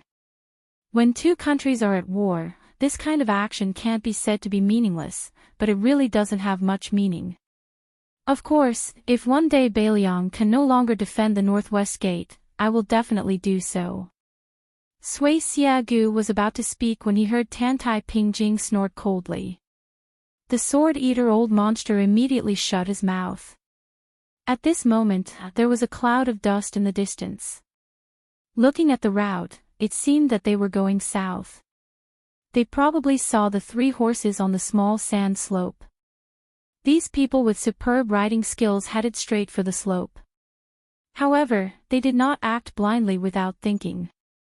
Instead, they stopped 500 feet away from the bottom of the slope and looked at Su Fengnian and the other two on the slope. This was a Northern Mang elite scout. Judging from his armor and clothing, he wasn't the Crow Palanzi who was equally famous as Northern Liang's wandering crossbowman. He should be the vanguard under Southern Dynasty's great general Lu Gui's direct command. Lu Gui was once praised by the Beimang Empress as being half a Su Shao. He was originally one of the candidates to replace Huang Songpu as the king of the southern courtyard. However, the fatty dong that the old woman mentioned beat him to it. As a scout, regardless of whether it was from the northern Mang or the northern Liang, they were all very particular about the rules. Unless they encountered each other on a narrow path, collecting military intelligence under the premise that their whereabouts were not exposed was their first priority. However, if they could casually take the enemy's head, no one would refuse. A rider rushed out of the group of scouts and shot an arrow from 100 paces away. His aim was excellent. The arrow flew straight towards Su Fengnian's head, who was in the middle of the three riders on the slope. This barbarian probably wanted to confirm the strength of these three riders. If they were not to be trifled with, then he would retreat. If they were just embroidered pillows, then he would kill them and take their horses. Now that the two armies of Liang Mang were facing off, the scouts would be the first to exchange lives. Su Fengnian turned his head and dodged the arrow. The scout quickly turned his horse around and retreated. Sui Xiagu stared with wide eyes and asked, "You don't want to eat meat that's delivered to your mouth? Isn't mosquito meat? Su Fengnian shook his head and said, "Naturally, there will be top-notch Beiliang crossbowmen secretly watching us. Right now, Beimang's harassment seems very inexplicable. In order to obtain Beimang's precise motive, I have already paid an immeasurable price. The route of these Beimang scouts is the most valuable clue. As for who is the real bait, it will depend on the strength and luck of both sides." Sui Xiagu said in a carefree manner, "Bent intestines, how unpleasant." Su Fengnian laughed and said, "Do you want Beimang's million-strong army to obediently gather in one place and then fight with 30 of us in one go?" Sui Xiagu asked back, "You save the trouble and he saves the trouble. Everyone will be happy. Whoever loses will scram. What else do you want?" Su Fengnian couldn't help but laugh. The northern barbarians really want Beiliang to do that. To be honest, I also want to do that. The old swordsman's words sounded very absurd and amateurish, but if Liang Mang could really be so decisive and leave no room for negotiation, then everyone would be happy. Northern Mang would have the hope of taking down the tiger blocking their way south, and northern Liang would also have the hope of defeating the northern Mang army in one fell swoop. Beimang's advantage was very obvious. They had an absolute advantage in terms of numbers, but Beiliang's advantage was that Beimang's army was temporarily leaderless. Although Dong Zhuo was the commander in name, other than the 100,000-strong Dong family army, Hong Jingyan's Ruan cavalry, Dragon Waste Province's Gusai Province's 5th Army, and Lu Gui and Yang Yuanzhan's personal armies, he, as the king of the south, could not command them as he wished. On the other hand, Beiliang was different. Chu Lushan and Yuan Zuozong could control Beiliang's army. In a confrontation where victory would be decided in one battle, this was where Beiliang's opportunity lay. However, this kind of battle of wills that was equivalent to betting the throne of two dynasties was too extravagant for both sides. Su Fengnian looked at the Beimang scouts retreating north and said softly, "Half of Su Shao. No matter who wins or loses this battle, Lu Gui's 40,000 men will all die." Tantai Pingjing asked, "What do you say next? Go to the Governor-General house or continue north? Let's go take a look at Beimang's million-strong army." Su Fengnian urged his horse down the slope and galloped north. Sui Xiegu, who was following behind, said angrily, "Didn't you just say that such actions are meaningless?" Su Fengnian smiled and turned to look at the tall woman. He acted dumb and asked, "Senior Tantai, did I say that?" Tantai Pingjing said expressionlessly, "No." Sui Xiegu wanted to say something but stopped. He felt really uncomfortable. Su Fengnian started to hum a tune. "The king told me to patrol the mountain. After patrolling the north mountain, I will patrol the south." He patrolled the east mountain to kill the passers-by, and patrolled the west mountain to watch the sun. My king has 3 heads and 6 arms. Oh, I snatched Lilith Miss and carried her on my back. I'm so pitiful that I can't swallow the fat meat in my mouth. When will I be able to become a king? Chapter 1251. The 3rd chapter was uploaded in the wee hours of the morning and will not be included in tomorrow's update. 2 chapters tomorrow. The Liang dynasty had 2 anomalies. One was Su Xiao. Even though he had become a king with a different surname, the soldiers under him still liked to call him Great General. Another one was Gu Jiantang. Although he had not been conferred the title of king or vassal, he had been the minister of war for more than 10 years. Most of the generals had addressed him as Great General in private. Now, he had become the only person in Liang who had a rank of first-class merit. At the border of Liao and Liao, he was still known as Great General. After the spring and autumn war came to an end, Gu Jiantang, whose military achievements were slightly inferior to Su Xiao's, was undoubtedly more favored by the nobles of Liang's old faction and the new nobles of the dynasty. After Su Xiao's death, the well-deserving leader of Liang's army left the capital and took charge of the entire military and politics of the northern lands. Whether it was the authority in Gu Jiantang's hands or his reputation in Liang's court, both rose sharply. Even the dullest officials in the capital knew that General Gu Jiantang, who was far from being called an old official, would become a pillar of support for 3 dynasties. It was only a matter of time. Don't forget that Gu Jiantang was also an expert who had entered the martial arts rankings. With his strong body and great energy, it would be too easy for him to last another 20 to 30 years. Therefore, the saying that border generals were envied did not apply to Gu Jiantang. After Gu Jiantang took over the Liao, the eastern front of the Liang dynasty, which had eaten up countless soldiers' salaries and silver, was said to be impregnable. Everyone in the Liao border army followed Gu Jiantang's lead.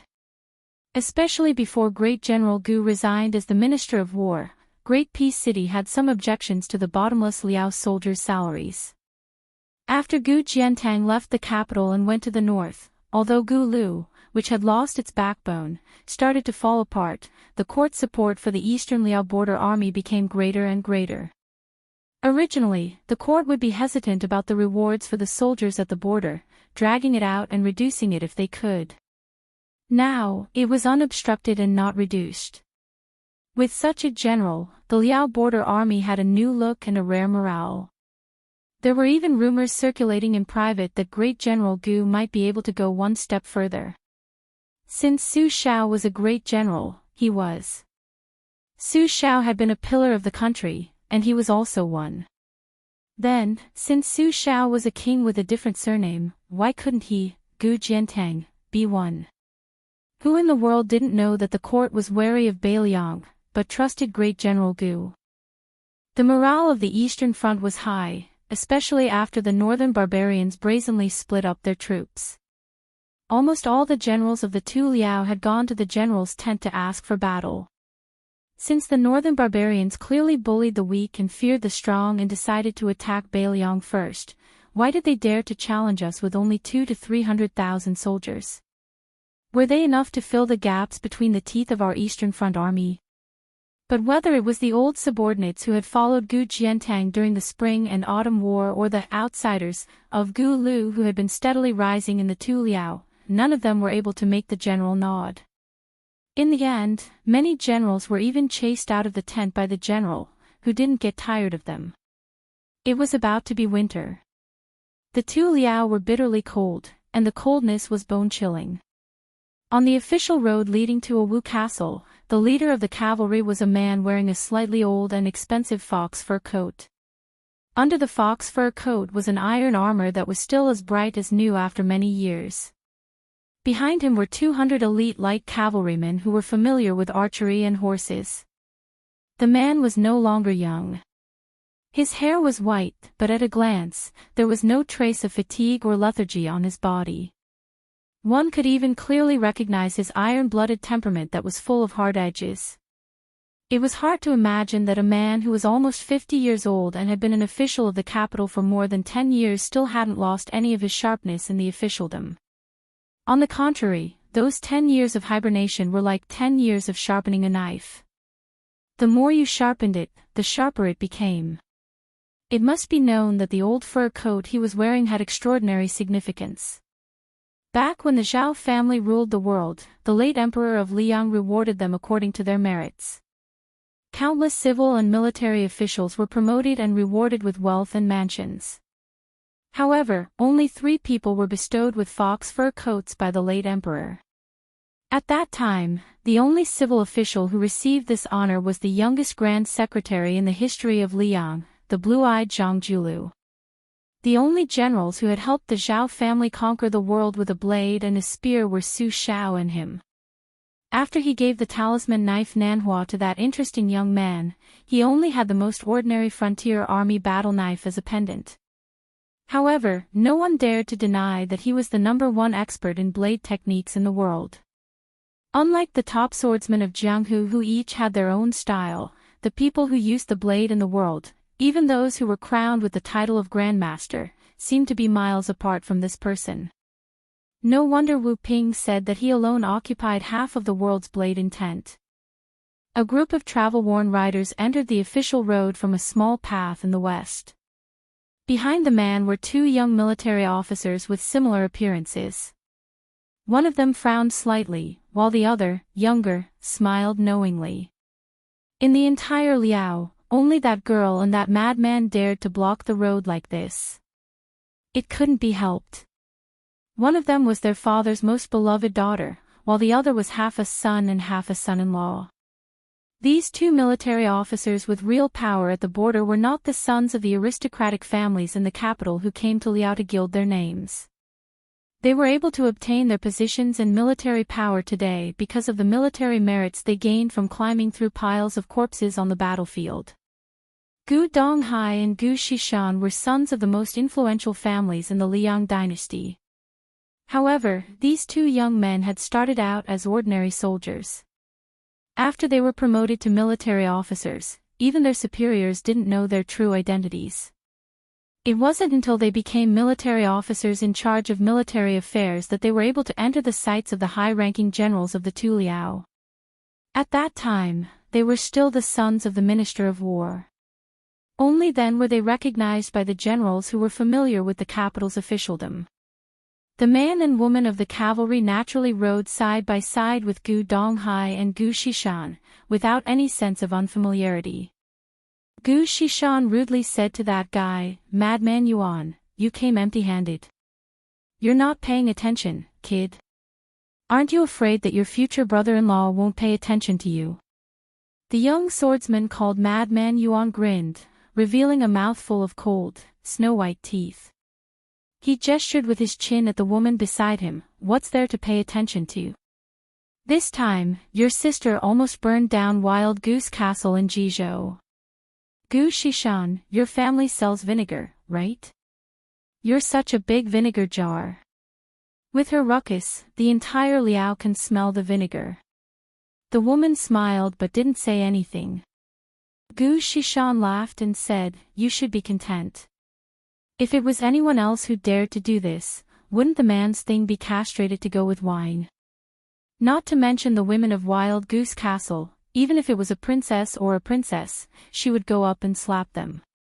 This time, she was just giving people a hard time. You should be burning incense to thank the gods." Chapter 1252. The young man with the saber at his waist was the #1 saber in the world, Southflower Saber. He wanted to speak, but when he saw the back of the tall man, he gave up. No matter how heartless and courageous he was, he did not dare to speak ill of his future wife in front of his father-in-law. Gu Shishan stared and asked, "Yuan Tingshan, did you really come empty-handed?" The young man who now had more than half of the power in Ji Bei smiled and said, "I just chopped off more than 600 heads of northern barbarians. You want them? I'll send someone to deliver them to you later." Gu Shishan was slightly envious and asked in a low voice, "Yuan Tingshan, why don't I go with you to Ji province? We haven't had a war for many years. Your business seems to be booming. I can even be a military officer for you. Yuan Tingshan, who was popular in both Liao and Ji province, said disdainfully, military officer. Don't even think about it. Do you want to be a cart driver or not? Gu Shishan cursed. Gu Donghai dismissed it with a smile. He had always been amiable to Yuan Tingshan, his brother-in-law. He had never put on airs as a descendant of a famous general, nor had he shown any contempt for the lowly Jianghu people in the eyes of the top nobles. On the contrary, this time, Wild Goose Castle had recognized Yuan Tingshan as their son-in-law. Otherwise, no matter how powerful Wild Goose Castle was in Ji province, they would not dare to fight with the Gu family. Although their father had never verbally acknowledged Yuan Tingshan as his adopted son or son-in-law, he had brought Yuan Tingshan to the capital twice. This was enough to explain everything to the capital and Liao. Gu Jiantang suddenly called out to Yuan Tingshan. The latter quickly patted his horse and followed. The three siblings consciously slowed down their horses. Gu Jiantang said calmly, "You send a report to Great Peace City." Yuan Tingshan pursed his lips and did not explain anything. Gu Jiantang's tone was still emotionless. After Donghu marries you, she will no longer be part of the Gu family. Yuan Tingshan felt as if he was struck by lightning, but he still did not want to lower his head. He said in a low voice, "General, don't worry. I can raise her." The corners of Gu Jiantang's mouth seemed to curve into a sneer. Yuan Tingshan pulled on the reins and abruptly stopped the horse. Other than Gu Jiantang, Gu Beihu, who had made up her mind to follow her husband, Gu Donghai, and Gu Shishan, who were confused, continued to follow Gu Jiantang to Fort Wu. She asked carefully, "What's wrong? Did you make my father unhappy?" Yuan Tingshan grimaced, looking like he had a headache. The horseman he brought with him also stopped by the side of the road.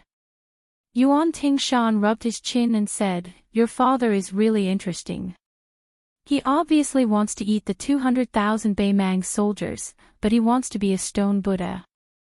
Even after I handed over the booklet, it would only benefit your father, but your father still refused. I just can't figure it out. What's the point of being a pillar of the country?" Gu Beihu was shocked.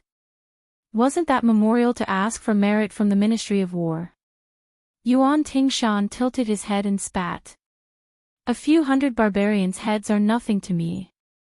I'll feel ashamed if I tell others about it. If I want to do something, I'll do something big. This time, I'm helping the Zhao Emperor kill a man. His head is worth a few 100,000 barbarians." Gu Beihu was stunned.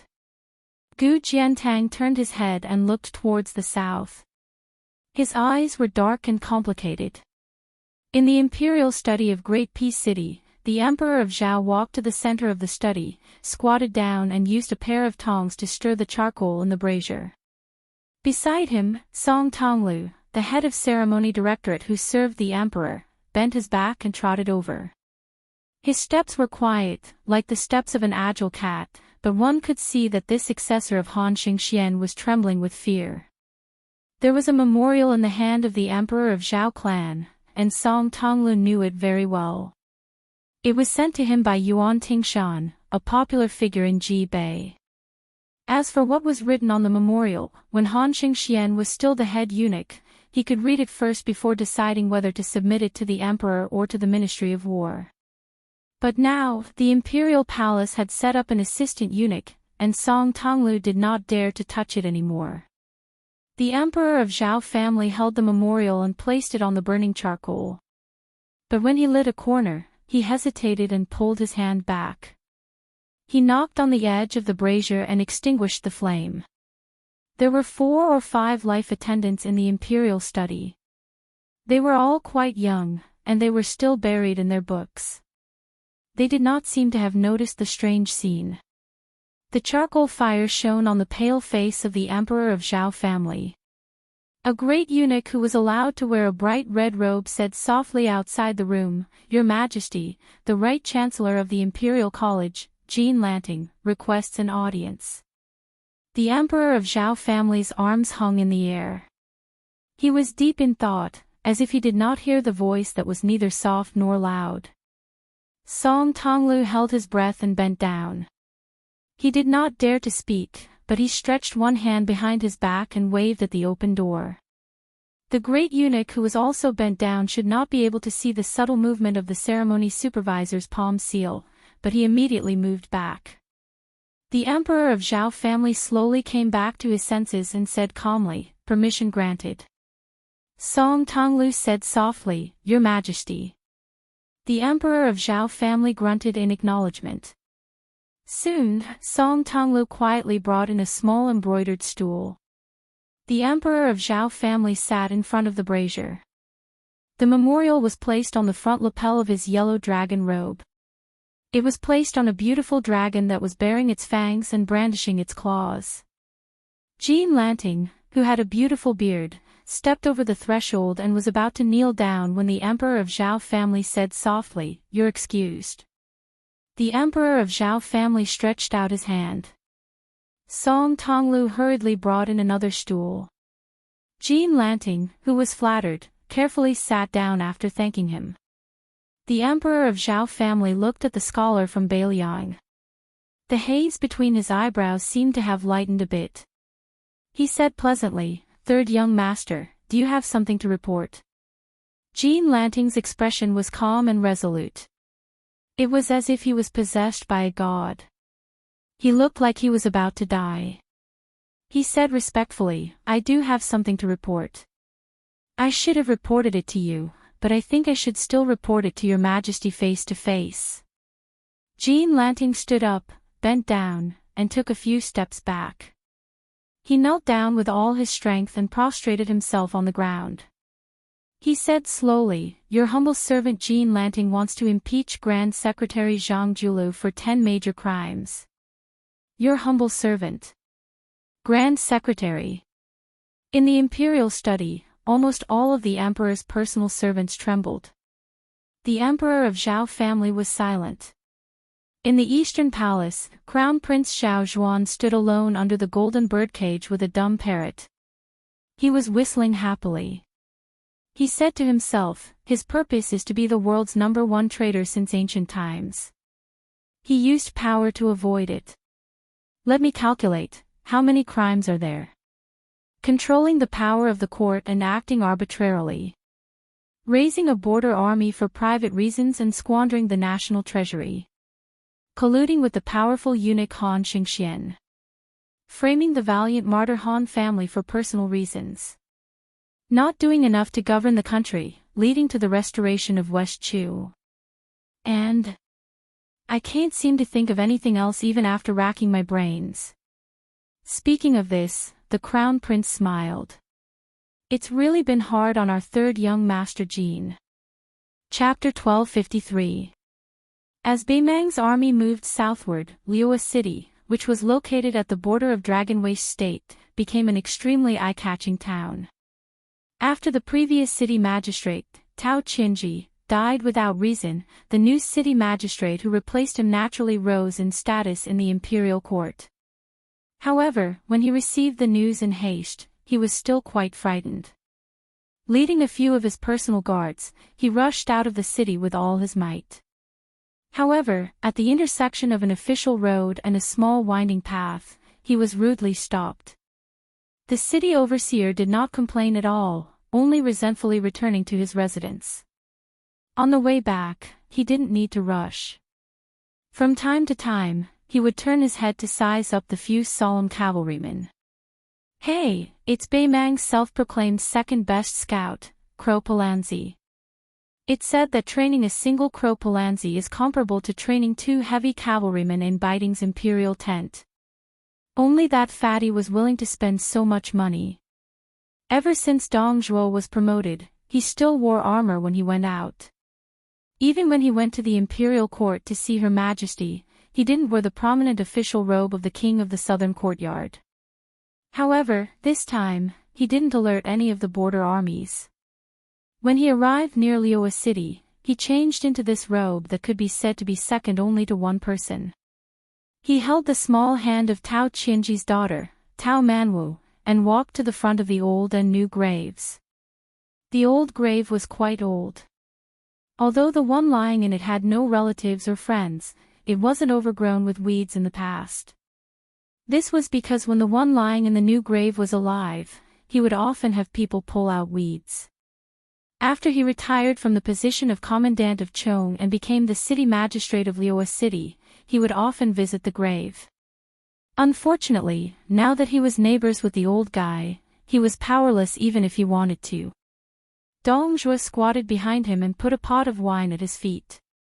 He first quietly pulled out the yellowed weeds on the old grave and murmured, "Old Corporal, don't blame little fatty Dong. I once swore that as long as I didn't become a rank 1 high official, I wouldn't have the face to visit your grave and toast you. Today, this little fatty, can be considered to have struck it rich. Your face is so bright, why don't you grin? What? Do you finally realize that your mouth full of yellow teeth looks terrifying?" Dong Zhuo, who had outstanding military exploits, whether it was chasing or fleeing on the battlefield, even without a warhorse, his 2 legs were faster than 4 legs. However, at this time, it was particularly difficult to pull out the weeds that could be easily understood by young children. The great general and the king of the southern courtyard liked to call the empress sister, and even liked to paste spring festival couplets on people's doors. At this moment, his face was covered in tears. He then wiped his face, his tears and snot, tears and wiped.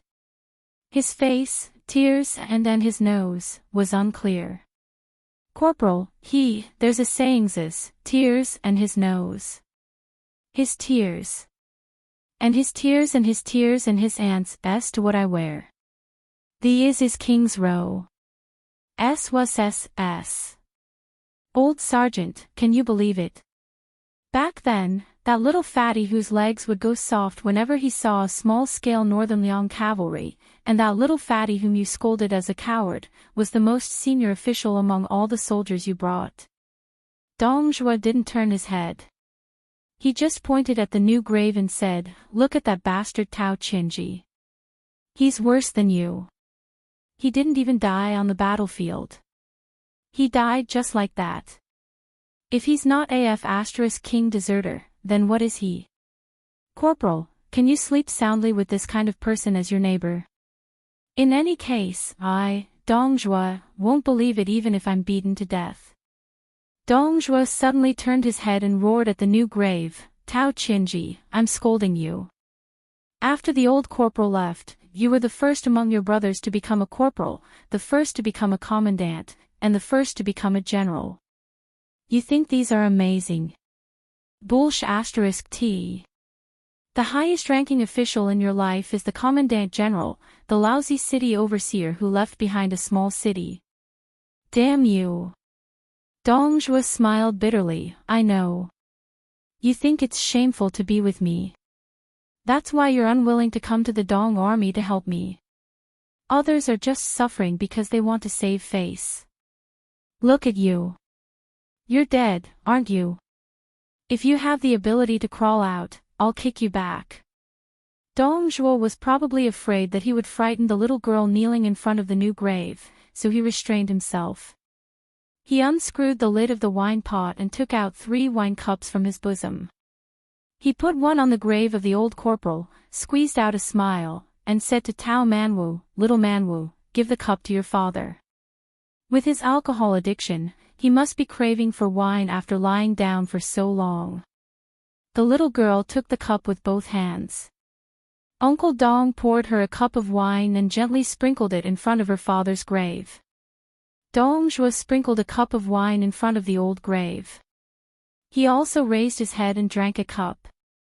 After pouring another cup for himself, he drank it in one gulp. Seeing little Manwu holding the cup with both hands, Dong Zhuo smiled and said, "I won't let your father drink. I'll just let him lie there and stare." The little girl's eyes were filled with tears, but she tried hard not to cry out loud. She felt wronged and sad. Dong Zhuo hurriedly poured a cup of wine for her. Seeing the child seriously sprinkle another cup of wine, Dong Zhuo's eyes became sour again. He tilted his head to look at the new grave and said in a low voice, "Don't worry, little Manwo is more of a daughter than my own daughter. As long as I conquer Bailiang, if I'm still alive, I won't dare to say that I'll give the entire Central Plains to little Manwo as a dowry, but half of it won't be able to escape." Dong Zhuo turned to look at the old grave and said, "Old Corporal, are you going to say that I, little fatty Dong, am bragging again? This time, you really shouldn't look down on me. Nowadays, if I fart in the imperial court, a lot of people will say that it smells good." Hong Jingyan, Murong Baoding, and the rest of those awe-inspiring bastards, all had to obediently assist me. Isn't the Bailiang cavalry the best in the world? Old Corporal, you have the guts to say that you want tens of thousands of them to die this winter. If even one of them dies, I'll dig a hole next to you and bury myself. I'll be your neighbor. If you really can't say it, you can just tell me in my dreams. Tao Manwo asked for another cup of wine from Uncle Dong. After sprinkling the third cup of wine, he put down the cup and knelt in front of the grave without saying a word. Chapter 1254. Dong Zhuo did not let her get up, nor did he console her. He sat down on the ground and poured the remaining wine into the mud. He said softly, "Back then, you only brought a few soldiers with you. I, Dong Zhuo, have 100,000 soldiers under my command. I also have the best crowbars in Beimang and the best foot soldiers in Beimang. The 300,000 soldiers in the 20 or so military towns in the southernmost prefectures of Gusai and Longyao are under my command. Hong Jingyan's Ruren cavalry and the 100,000 private soldiers of great generals like Lu Gui and Yang Yuanzan are still under my command. Further north, the two Jadushi who are holding half of the military tally, 200,000 soldiers, have also obediently handed it over to me. Once His Majesty has cleaned up the grasslands in the north, other than Tuoba, everyone else who has reached the border of the southern dynasties will also be under my command. Bailiang is not that big. With so many people and so many warhorses, just a little pea is enough to cause a flood in Bailiang. A big battle before spring, and at most a battle during the autumn hunt next year. Bailiang will be completely finished." Dong Zhuo laughed sinisterly. Bailiang must think that the battle will last for 3 to 5 years. I, Dong Zhuo, have been a fox for more than 10 years. This time, I will be the alpha wolf. I will not rest until I have eaten my fill. Dong Zhuo grabbed a handful of mud and threw it away. He stood up and said, "Old Descartes, old Tao, I will take this empty wine pot with me. When I lead the army to the southern border of Liang, I will bring back a pot of mud from there. I will let you two country bumpkins who have never even been to Bailiang see what kind of fertile soil can grow rice." Dong Zhuo stood up and looked at young man Wu who was still kneeling. He bent down and rubbed her little head. He said softly, "We should go." The little girl stood up and silently raised her arm to wipe away her tears. Dong Zhuo thought for a moment and lowered his head to look at the luxurious robe he was wearing. He took it off, folded it neatly, and placed it between the two graves. He said indifferently, "Returning home in glory, no one will look at me." "Then why are you still wearing it?" Dong Zhuo placed young man Wu on his shoulder and left in large strides. He smiled and said, "Young man Wu, didn't uncle give you a pony? Very soon, you will be able to cross the river with our million-strong army." Iron horses and ice rivers entered the Central Plains. When the news spread throughout the capital, Great Peace City was not in an uproar. Everyone was silent out of fear. It was not easy to live in the capital. However, the right chancellor of the Imperial College, Jean Lanting, who had risen to the top in just a few years, listed out the 10 major crimes and impeached none other than the founder of the Liang dynasty, Grand Secretary Zhang Julu. Most of the people in the capital felt that this outsider had truly gone mad. Challenging Grand Secretary Zhang, if this wasn't throwing an egg against a rock, what was it? During these dozen or so years, the people who wanted the Grand Secretary to lose his position could be said to have come one after another. Every now and then, they would jump around a few times. However, most of the time, the Grand Secretary didn't even bother to give them a proper look. Meanwhile, these people who overestimated their own abilities were all important figures who could shake the capital with a stomp of their feet, all of them deeply rooted. However, who succeeded? Moreover, their appetites weren't that great. They only wanted that green-eyed child to take off his official robe, not daring to have this #1 civil official of Liang imperial court meet the late emperor. Of the 10 great crimes, the one that everyone believed in the most was actually the one that forced the death of Ji province's Han family. This was indeed a secret matter passed down by the father-son-in-law Grand Secretaries. Jean Lanting used the 8 words lantern light continues, endless salary, to describe Zhang Julu's political reform. It could be said to be incomparably accurate. Meanwhile, what was worth pondering over was the crime of colluding with the powerful official Han Xingxian, leading to a foul atmosphere in the inner and outer courts. Now that the human cat Han Xingxian was already dead, how was the Grand Secretary going to defend himself? However, the one that carried the most destructive force was also the one that left everyone feeling the most inconceivable. It wasn't privately raising the 2 vast border armies, but rather the last of the 10 great crimes.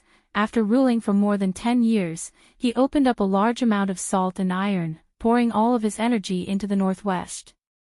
When this news quickly settled down, it seemed like it quickly disappeared without a trace, but more and more people began to chew on the hidden meaning within. Even though the Grand Secretary still participated in the court assembly every day, when he needed to stay overnight, he would definitely be on duty in the Minister province, handling all types of government affairs still in an orderly manner. However, it wasn't strange for the Grand Secretary's residence to be completely deserted. After all, the Grand Secretary had never liked to privately meet with guests.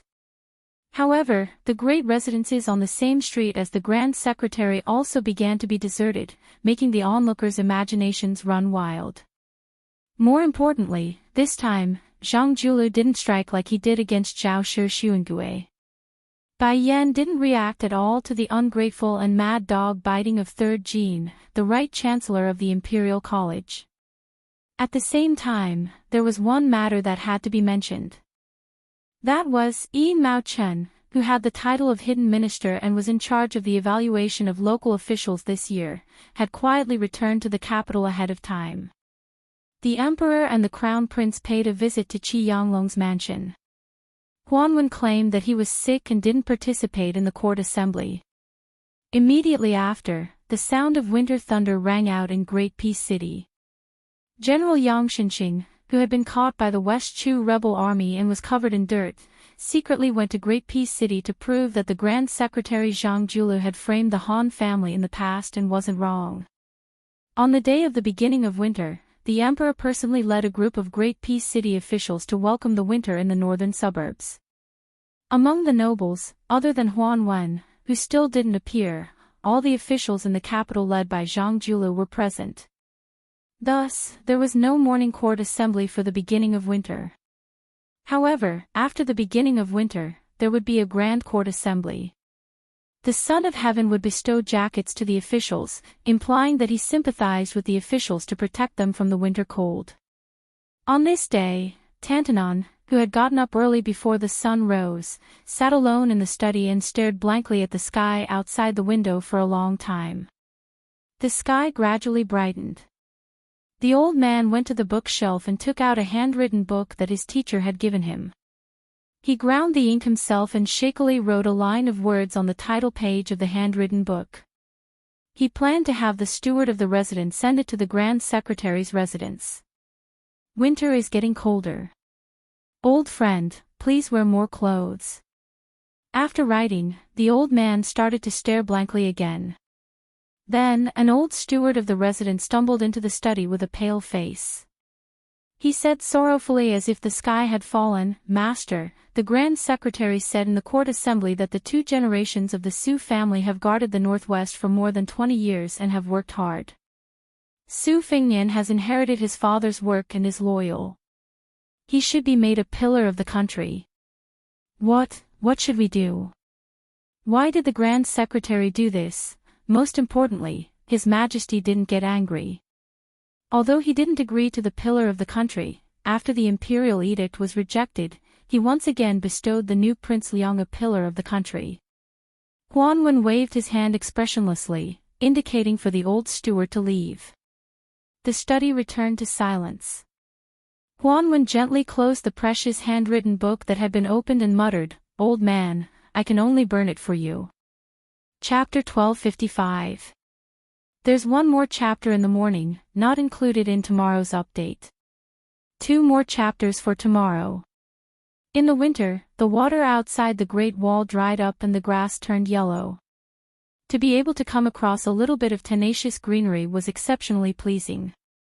The three of them stopped their horses by the bank of a water source. If they rode straight north for 3 days, they would be able to see the tiled city. Su Fengnian squatted down, scooped up a handful of water and splashed it on his face. He exhaled deeply. Sui Xiagu, who was not familiar with military affairs, asked casually, "Are these northern barbarians out of their minds? Why don't they station their troops at the border in early autumn? Didn't these nomadic barbarians, who lived on horseback, invade the central plains in autumn to plunder the harvest? What's the point of plundering in winter?" Su Fengnian could not help but laugh. Tan Tai Ping explained calmly, "What you're saying is the general situation. In the past, the nomadic tribes brought great damage to the central plains. Most of them came south in winter, taking advantage of the frozen river to allow the cavalry to pass unimpeded. At the end of the Dafeng dynasty, the northern barbarians used this opportunity to invade the central plains." Su Fengnian continued, "The relationship between the grassland nomads and the central plains farming dynasties is like that of a wolf and a tiger. The latter always has the initiative.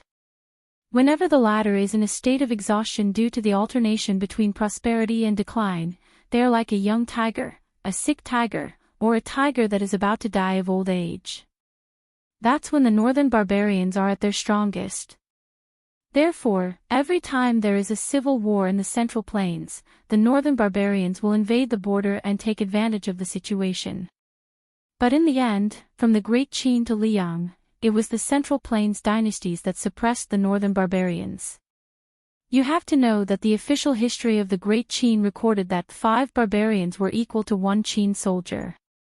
The official history of the Dafeng dynasty also said that the barbarians were skilled in Qin, but 3 of them were equal to 1 Dafeng soldier. That is to say, even if the northern nomads had obtained many forging techniques from the Great Qin dynasty, 3 of them were only equal to 1 Dafeng soldier. But today, Beimang relies on the southern dynasty that has absorbed countless people from the spring and autumn period. In the central plains, only the elite troops of Zhao Yi, the Prince of Guangling, and Zhao Bing, the Prince of Yanqi, dare to claim to be equal to the Beimang. Sui Xiagu could not help but ask, "Is the Liang dynasty not strong enough to unify the central plains? Didn't they say that Liang was as powerful as the Great Qin?" Su Fengnian laughed and said, "If the current emperor had not been in a hurry to show the world his great talent and strategy when he first ascended to the throne, and had not fought those wars with Beimang, and had instead calmly digested the strength of the 8 kingdoms of spring and autumn, then it would not have mattered at all whether our Beimang had 300,000 soldiers or not. At most, it would have been the icing on the cake." Sui Xiagu glared and said, "Is that Emperor Zhao's brain flooded with water? At that time, there were no strategists to dissuade him." Su Fengnian said helplessly, "At that time, the odds between Liang and Beimang were 50 to 50. Who would dare to carelessly persuade them? What's more, the Zhao family's son of heaven wanted to rely on his military exploits to suppress a large number of famous generals, led by my father and Gu Jiantang. In this world, how can there be such a clear distinction between right and wrong between people and matters? Take me for example, I am Su Zhao's son. In my eyes, Su Xiao is naturally a king of a different surname who did not commit any major crimes but had countless great achievements.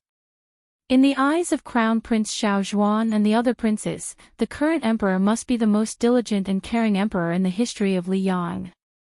Back then, when Zhao Kai wanted to kill me at the Marsh of Reeds, I also wanted to go to Iron Gate Pass to kill him. Between the two of us, neither of us is a person who has committed the most heinous crimes.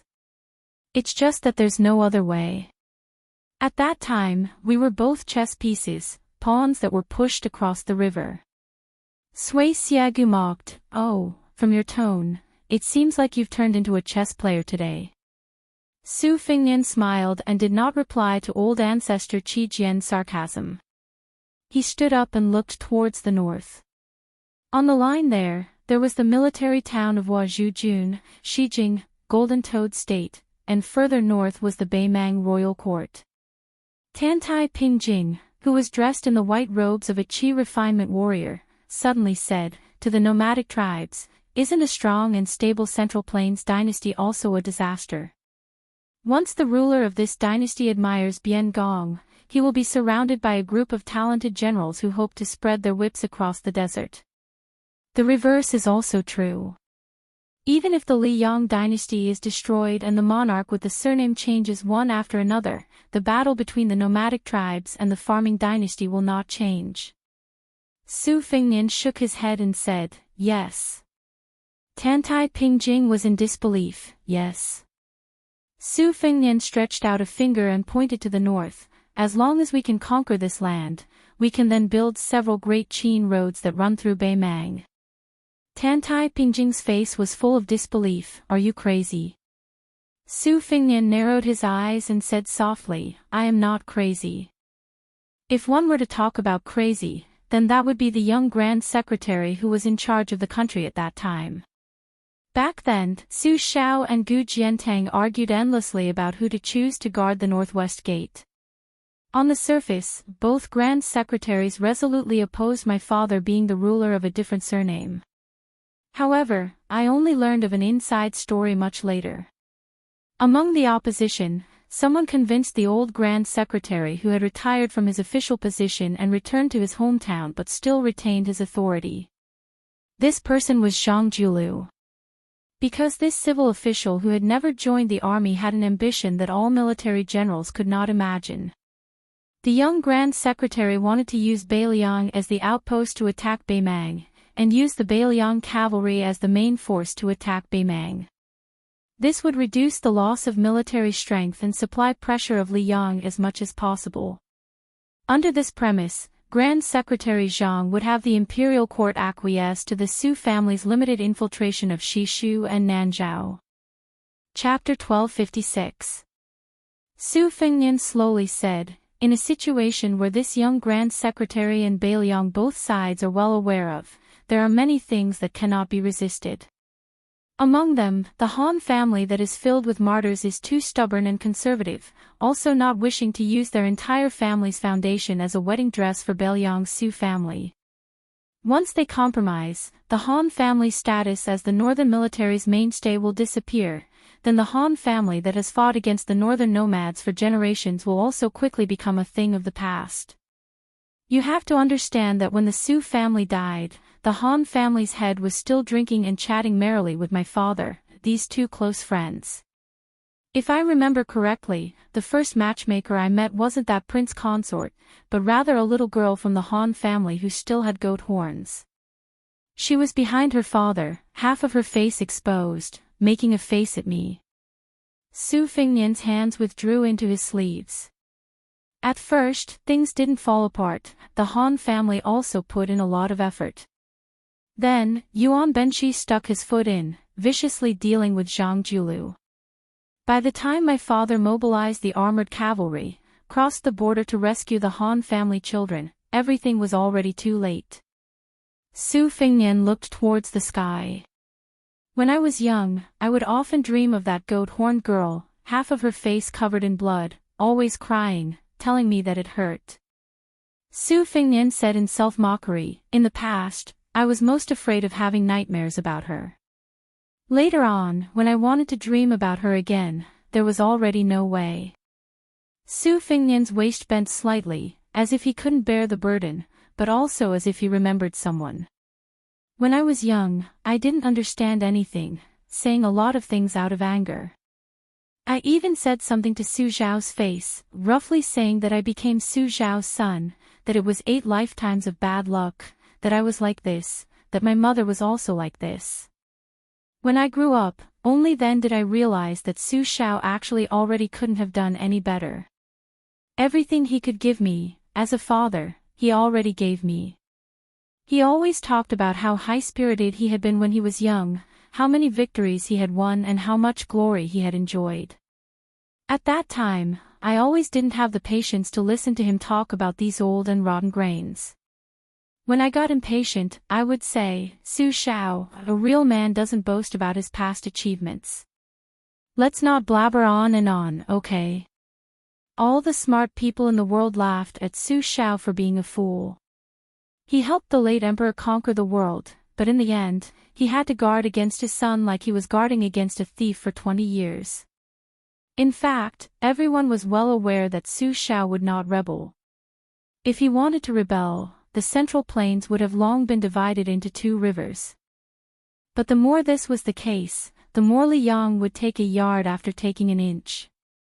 That was why the Zhao clan Son of Heaven had Zhao Kai take the bottle to the western regions, had Chen Jibao cut off Beiliang's path of retreat, and forced the Su family's 300,000 cavalry to fight Beimang to the death. The Zhao clan Son of Heaven used this method to help his son wear the dragon robe. In Zhao Zhuan's court, among his officials, there would be no martial artist Su Zhao whose achievements shook the emperor.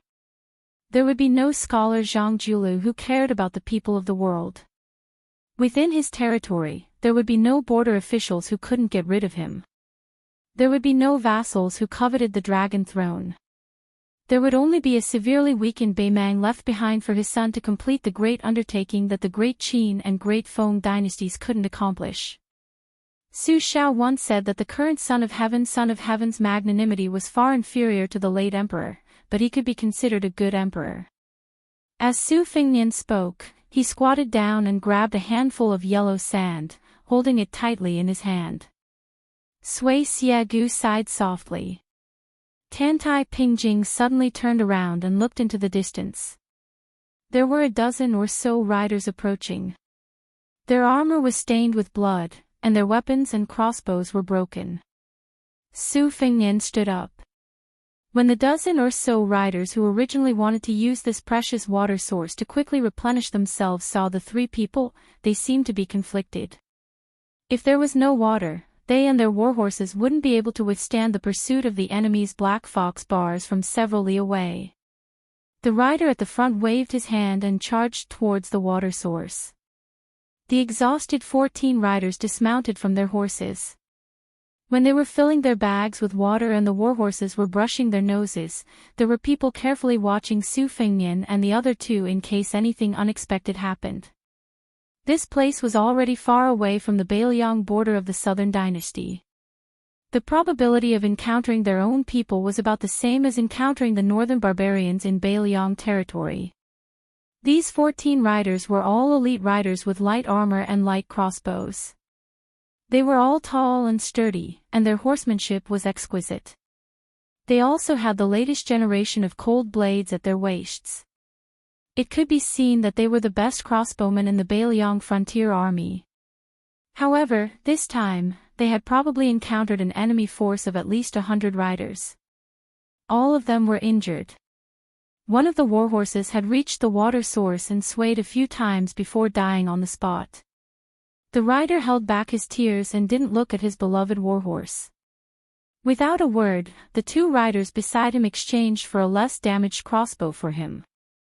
This crossbowman who had lost his mount and was destined not to return to the border alive was even less likely to return on the same horse as his comrades.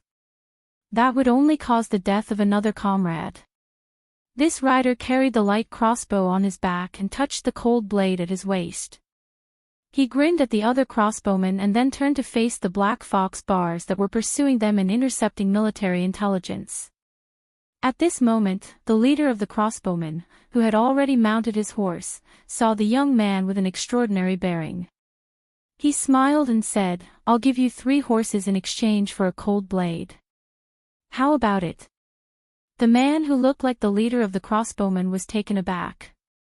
He asked, "You're also from Liangzhou?" Su Fengnian nodded. "I'm a native of Liangzhou." The leader of the crossbowmen quickly said, "If that's the case, I can lend you my cold blade. However, I hope that young master can come find me at Wolf Sealing Pass later. My name is Zhu Gong. This time, my brothers and I owe you our lives. Young master's steeds are all priceless. Even if we sold everything we had, we still wouldn't be able to afford them. Zhu Gong definitely won't be able to repay this favor in this lifetime. Zhu Gong isn't a hypocritical person. I only dare say that in the future, I'll kill 30 more northern barbarian bars for young master." Zhu Gong turned to the rider who had clearly gone to his death. "Li Tingji, get back here. Get on my horse and return to Wolf Sealing Pass with me." Su Fengnian gave the 3 horses to Zhu Gong. When he handed over the reins, he said something that Zhu Gong didn't understand. However, he didn't have the time to think about it. 1 crossbowman for 50 riders. I owe you 36 lives. The 14 riders cupped their fists in thanks. Zhu Gong didn't forget to remind him, "Young master, be careful.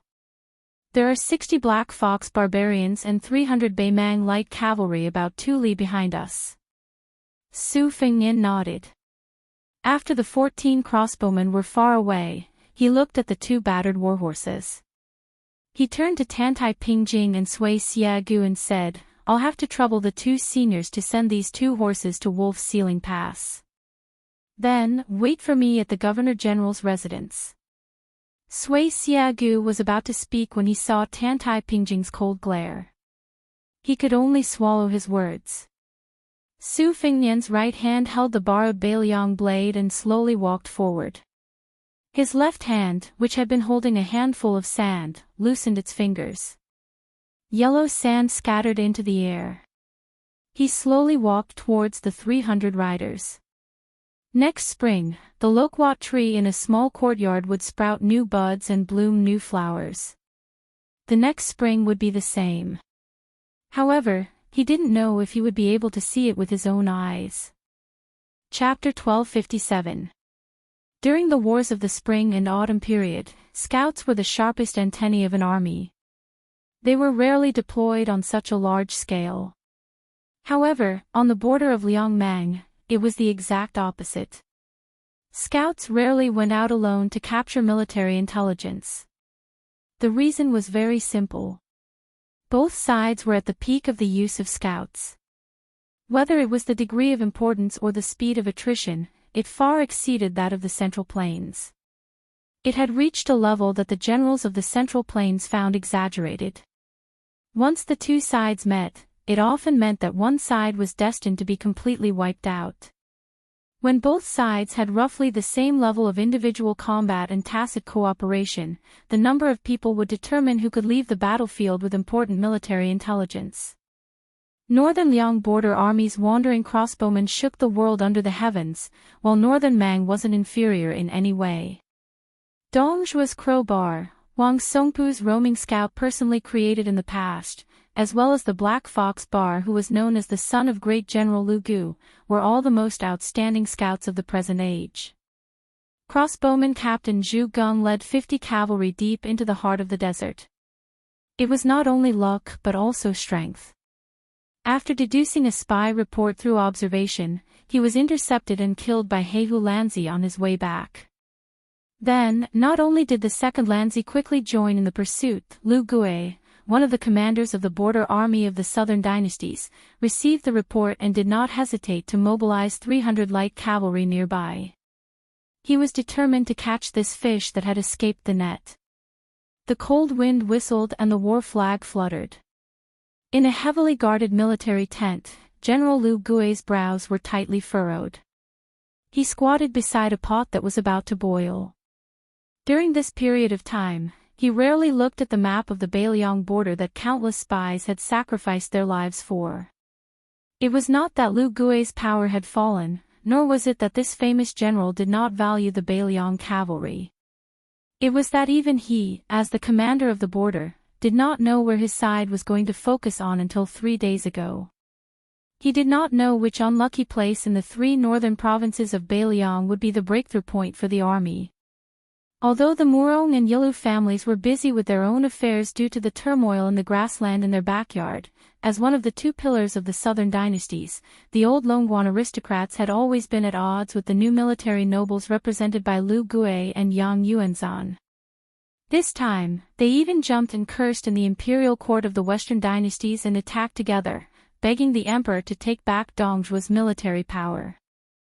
Huang Songpu had already retired and returned to his hometown, but he was almost dragged out and whipped by these angry Chinese tycoons. It could be seen how chaotic the southern dynasties was at the moment. The key was that General Dongzhuo had been hiding all this time, as if he was determined to let the army of nearly 1 million consume their provisions in vain. Even if Lu Gui and Yang Yuanzhan wanted to say a few words for him, they could not. Instead, they would only add fuel to the fire. Lu Gui was temporarily in charge of the border defense military affairs of all the military towns in Gusai province. During wartime, even the prefect of discipline who had the same rank as him had to listen to him. This was a special case that had never happened in the history of Beimang. This was also a great privilege that the emperor had given to General Dongzhuo. It should be noted that Beimang was different from Liang and the Central Plains.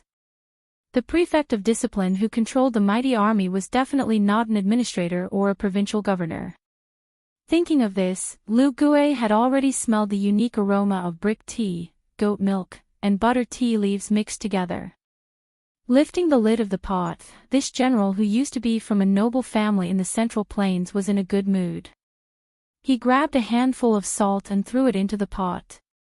Different from General Yang Yuanzhan who used to be a slave, and also different from Huang Songpu who had a glorious ancestor, Lu Gui's family was not in the upper class among the remnants of the northbound tribes. However, after arriving in the southern dynasties of Beimang, they would not be wantonly slaughtered like pigs or dogs. Lu Gui's status today was attributed to his hard study in the old country when he was young. It was also attributed to the military strategies he had read in those books. Because of him, Lu Gui's family had a second spring in Beimang. He was also worthy of the name of the resurgence of the family tree. However, after Lu Gui became famous, he was not like many of the remnants of the spring and autumn period who were nostalgic for the past or the extravagant nobles of Beimang who never drank the famous tea from the Central Plains. After arriving in Beimang, Lu Gui fell in love with the milk tea in the pot in front of him. He liked the strong fishy smell of goat milk and horse milk. After scooping a bowl of tea, Lu Gui put it to his nose and sniffed it. He held the bowl with one hand and slowly turned it. The descendants of his family seemed to be drinking a famous tea from the spring god lake. They did not hesitate to spend a lot of money. There were even young people who said that after conquering the Central Plains, they must have their own tea plantation on the island of the spring god lake. The general laughed. These children did not know the immensity of heaven and earth. Did they really think the Central Plains was made of paper? Even if the Central Plains were easy to bully, how could they cross the threshold of Beimang? He was afraid that when the time came, Beimang would have to break a leg to cross it. Next, in the south, there was Chen Jibao, who was sitting on a natural stronghold. This person used troops to turn something rotten into something magical. If he had 30,000 soldiers, he would be able to fight 100,000 strong soldiers. Moreover, on the eastern front, there was also the famous general of the spring and autumn period, Gu Jiantang. This time, the Guangling Road's internal strife had left the eastern front completely unscathed. Lu Gui stopped turning the teacup and said to himself, in the end, the true enemies of Beimang's million-strong army are 3 people, Su Fengnian, Chen Jibao, and Gu Jiantang. Which one of them is easy to deal with?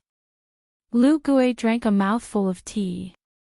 When it was bland, he threw in some salt and called out, "Lin Fu." A resolute general who had been waiting outside the tent lifted the curtain and walked in. Lu Gui raised the teacup in his hand. "Want a cup? I might not be in the mood in the future." The middle-aged general shook his head. Lu Gui did not force him. This fellow was his trusted aide and was once the main general of the Black Fox Guard. Later, Lu Gui felt that it was a waste of talent and gave him two options.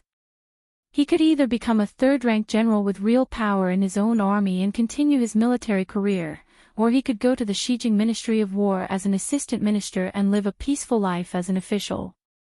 In the end, this fellow chose neither and insisted on being an ordinary guard. Lu Gui sighed in his heart. This man had seen life and death countless times. Why couldn't he let go of the meaningless word love? "My daughter is already married and I have a basket full of children. What's the use of you, Lin Fu, staying by this old man's side?" However, Lu Gui, who had never been sentimental, knew that these words were too hurtful and could not be said out loud. Lu Gui asked, "What about the Beiliang crossbowmen?" Lin Fu said in a low voice, "Don't worry, they won't be able to escape back to Beiliang. Moreover, even if they are lucky enough to find something, they will only think that our army is moving out to attack Liuzhou." Lu Gui raised his head, his expression solemn. He seemed to have lost his previous amiability, but he also did not deliberately reveal his power. Chapter 1258. However, Lin Fu was instantly covered in sweat. He lowered his head and said, "General, apart from the Black Fox Guards and 300 personal cavalry, I also asked for a master expert from the Spiderweb spies. There is also news that the daughter of Jade Cicada Prefecture's governor, Princess Honghu, has followed." Lu Gui nodded and stared at this fellow. "Luckily, you didn't drink that cup of tea. Otherwise, I would have whipped you 10 times. Lin Fu, who was famous as one of the young generals in the South Dynasty, smiled awkwardly. He was like a child who had made a mistake and was almost beaten by Mr. Strict. Lu Gui drank a mouthful of strong tea and said softly, "As a general, perhaps a single wrong decision can cause many people to die. Lin Fu, do you know why the king of Beiliang doesn't care when people call him a butcher? Do you know what he feels guilty about?" Lin Fu shook his head. "I can't guess what the king of Beiliang is thinking." Lu Gui said softly, "Butcher is a title for killing millions of enemies. As a leader, being called that doesn't hurt at all. It's about the same as me whipping you 10 times. But if because of his own carelessness, he caused the death of the soldiers under his command who should have been able to survive, that would be unsettling." Lin Fu said softly, "General, I'm just a small personal guard. You can say that to Fatty Dong of the King of the North Court." Lu Gui was both angry and amused. He said helplessly, "I know you guys don't like Dong Zhuo. However, he does have true ability. In the future, you bunch of brats should stop talking so weirdly." Scram! Lin Fu left the tent. Behind him came Lu Gui's orders. "Send my orders. The commander's tent will move south and follow the army to Lu Prefecture." Lin Fu turned around and asked, "General, you're not going to finish that pot of tea?" Lu Gui asked calmly, "Then how many heads do my Lu brothers have to cut off?" Without another word, Lin Fu ran off to pass down the order. As he ran, he shouted, "Great General, from now on, I won't be a personal guard anymore. Last time, we agreed that I would be a third-grade general. Other than the 20,000 soldiers, the Black Fox Pen would also be under my command. If you don't say anything, I'll take it as a silent agreement." Lu Gui smiled and took the opportunity to drink another bowl of tea. Because within a month, there were people from all walks of life who left their original stations and rushed to the border of the two prefectures. After they arrived, the Ministry of War in Xijing did nothing for a long time, and complaints were heard everywhere. As a result, 3 days ago, Dong Zhuo, the king of the South Courtyard, finally began to take action. Moreover, once he took action, it was dazzling. Even Lu Gui was surprised. The personal troops of border commander Lu Gui set out to kill their way to Luzhou. The coquettish woman, who treated this bloody pursuit as a chance to relax, stood on a high slope and raised her eyebrows. Beside her stood an old man in a brocade robe with an outstanding bearing. His nickname was the Dragon King. Beimang's devil was ranked 9th, but the Jianghu of Beimang acknowledged that this old man's ranking was too low. The noble woman of Beimang with a mink forehead was even more convinced. An old man who even the 6 great officials of the spider web had to respectfully address as martial uncle was ranked 9th. What a joke! She was the famous Princess Hongyan of Beimang's royal court. She was said to have countless male companions. Her father was the governor of Jade Cicada Prefecture, but he was punished by the emperor because of a slip of the tongue. She seemed to be the most aggrieved of the 8 governors, but she was still one of the most favored descendants of the Murong Empress. When she was still a little girl, she followed her father to the capital to meet the emperor. The empress, whose hands had not been washed clean of the blood of the yellow dragons, would smile as she held Princess Hongyan in her arms and let the child stand on her knees. That scene was unforgettable to many of the elders of the Yelu and Murong royal families. It was only at that time that people remembered that the woman was a woman. This infamous proud daughter of heaven had once personally gone to Liao City to pass a message to the city magistrate, Tao Qinji. It's not appropriate to go out during the Qingming festival. However, Tao Qinji did not listen and died in the heavy rain of the Qingming festival. She looked at the confrontation in the distance with a great disparity in numbers and asked, "Old Dragon King, why does that figure look so familiar?" The old man in brocade clothes smiled. "Just by looking at his figure, he looks a bit like that handsome young man who was teased by the princess on the streets of Tuma Pass."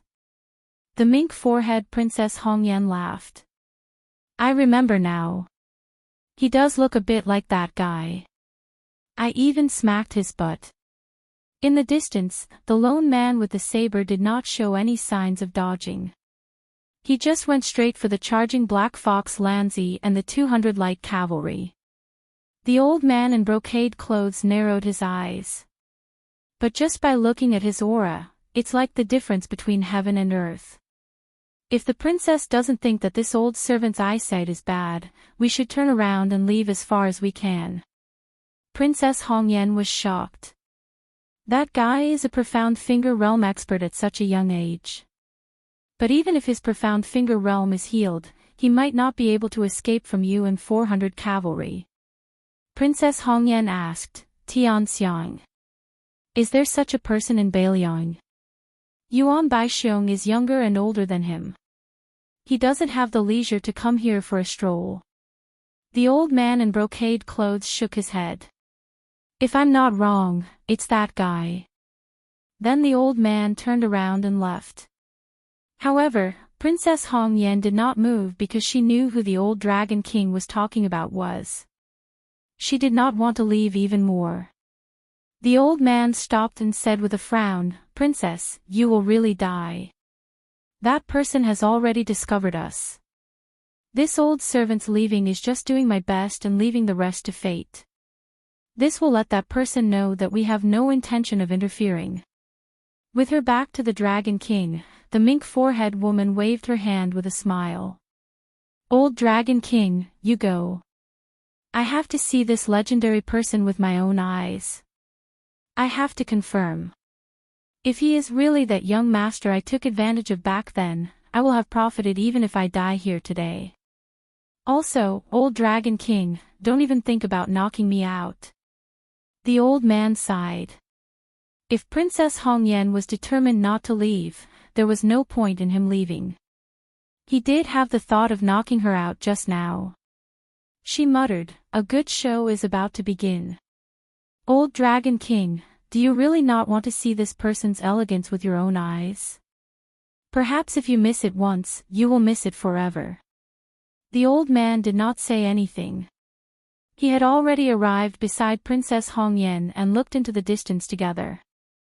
There were more than 70 Black Fox guards and 300 iron guards of the Lu army.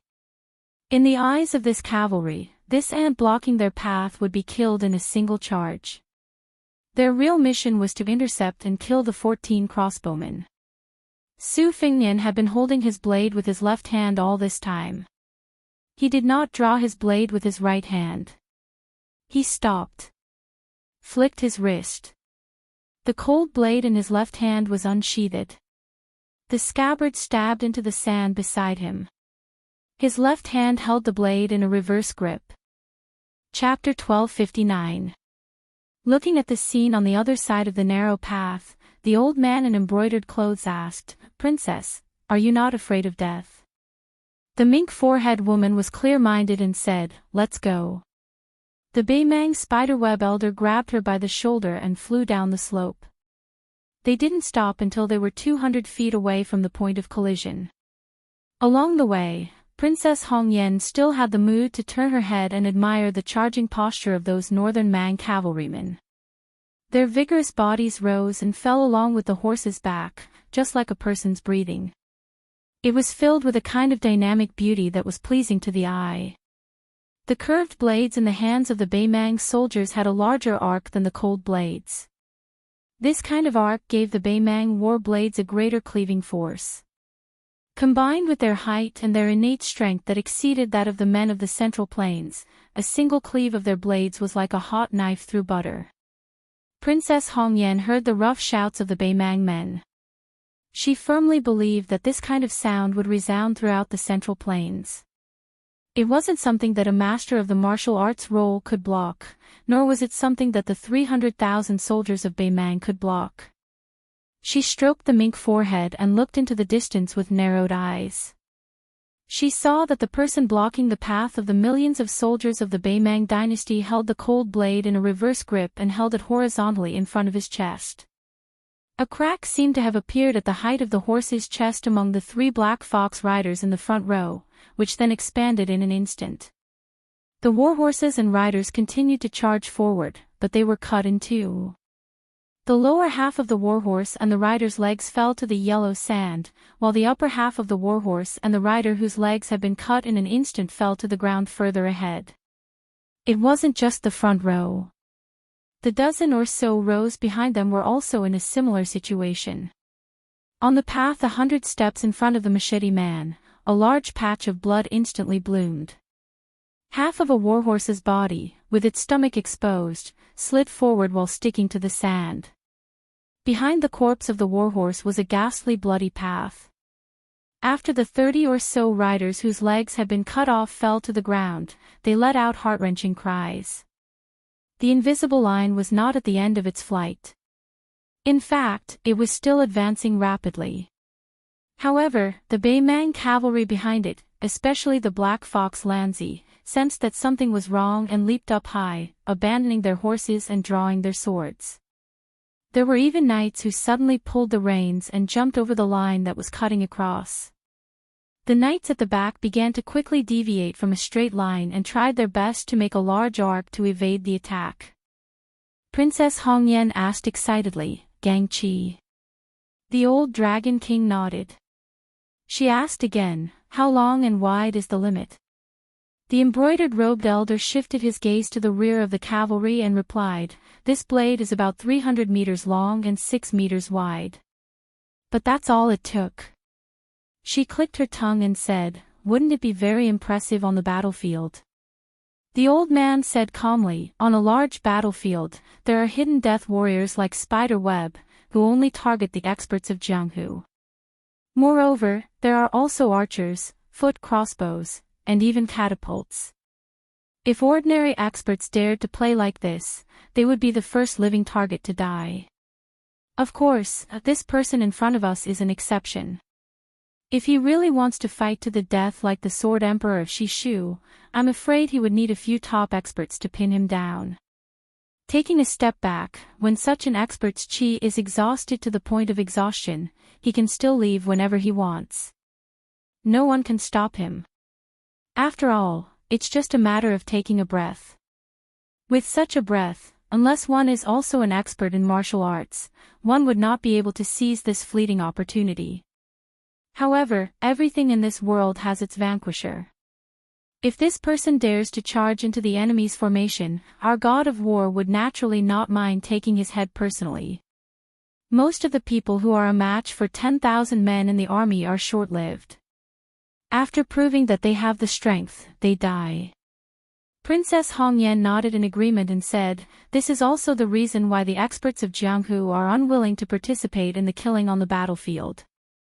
It's too depressing to die just like that. If they reincarnate in their next life, it's hard to guarantee that they will be reincarnated into a good body." That person seemed to raise his arm and lightly swiped the blade a few times.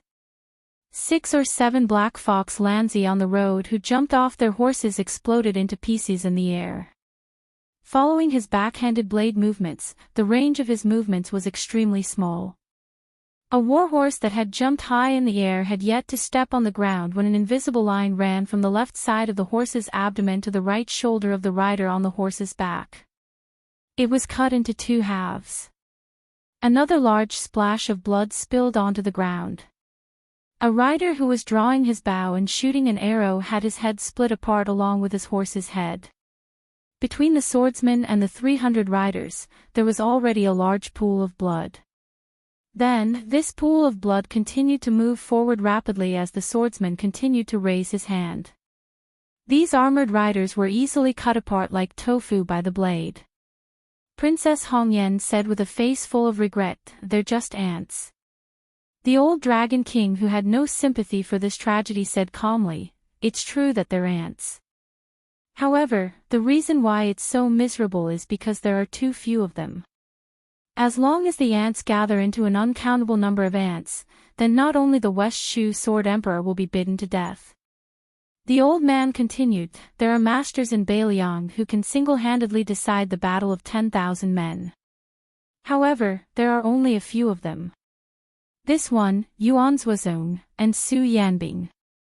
Yuan Zuozong was the commander of the cavalry.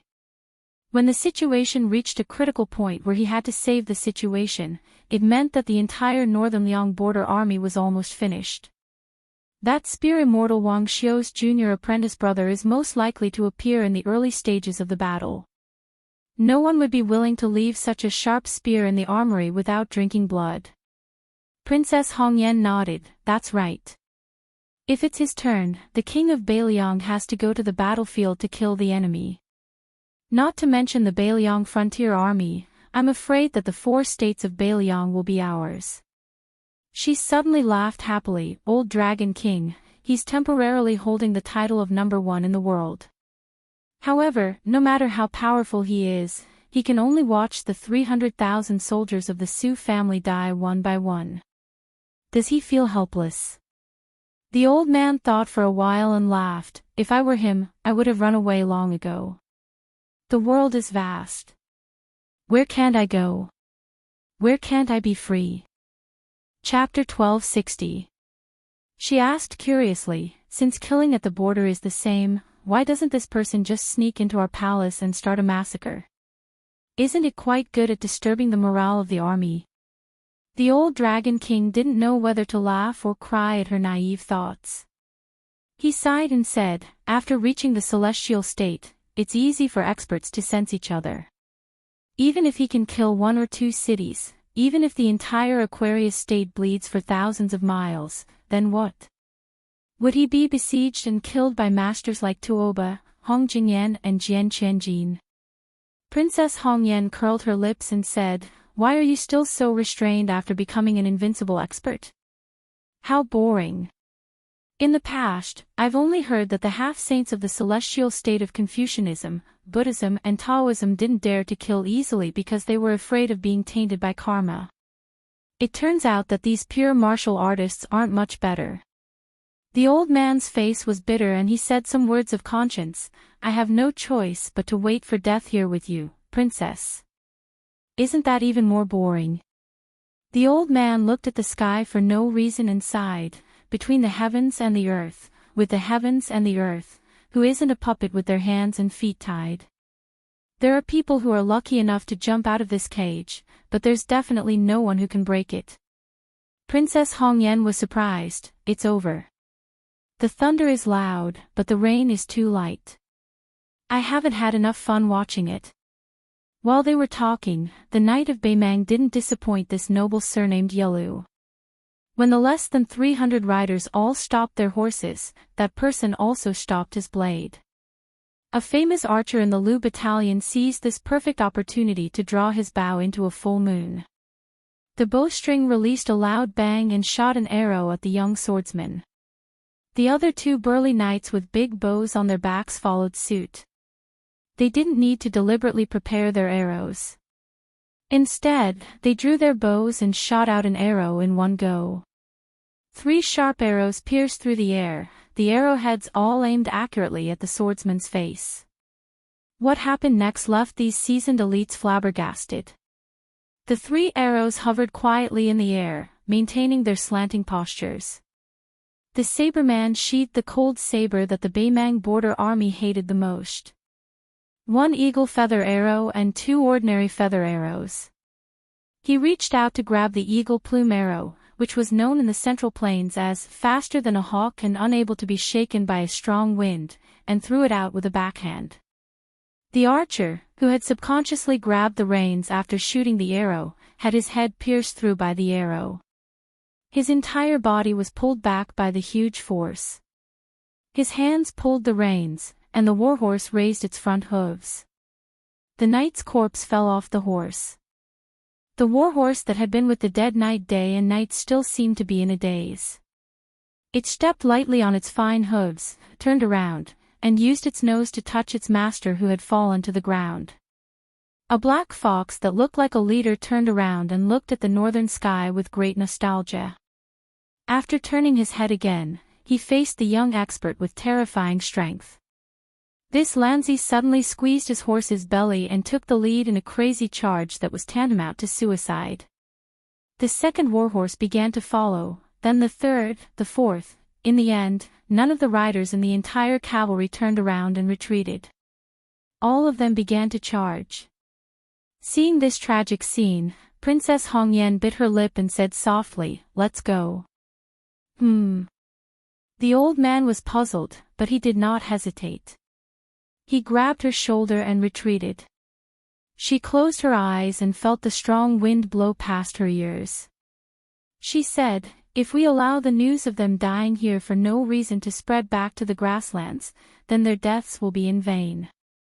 The old Dragon King did not say anything. Nearly 400 riders had chased down 14 riders, but they had not succeeded. If they allowed the enemy crossbowmen to send back information, even if these Beimang warriors had all died in battle, their parents, wives, children, and even their entire tribes on the grasslands would be implicated.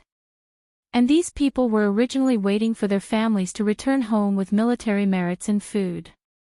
Even if they returned empty-handed, it was good that they were alive. After allowing the 2 big fish to leave, Su Fengnian helped the 14 crossbowmen cover the retreat. He hung the cold saber at his waist and faced the aggressive Beimang cavalry. He began to run. The leader of the Black Fox fence was the first to reach him. Su Fengnian jumped up.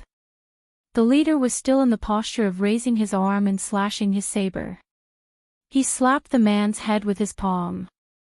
Both the man and his horse were smashed into the yellow sand.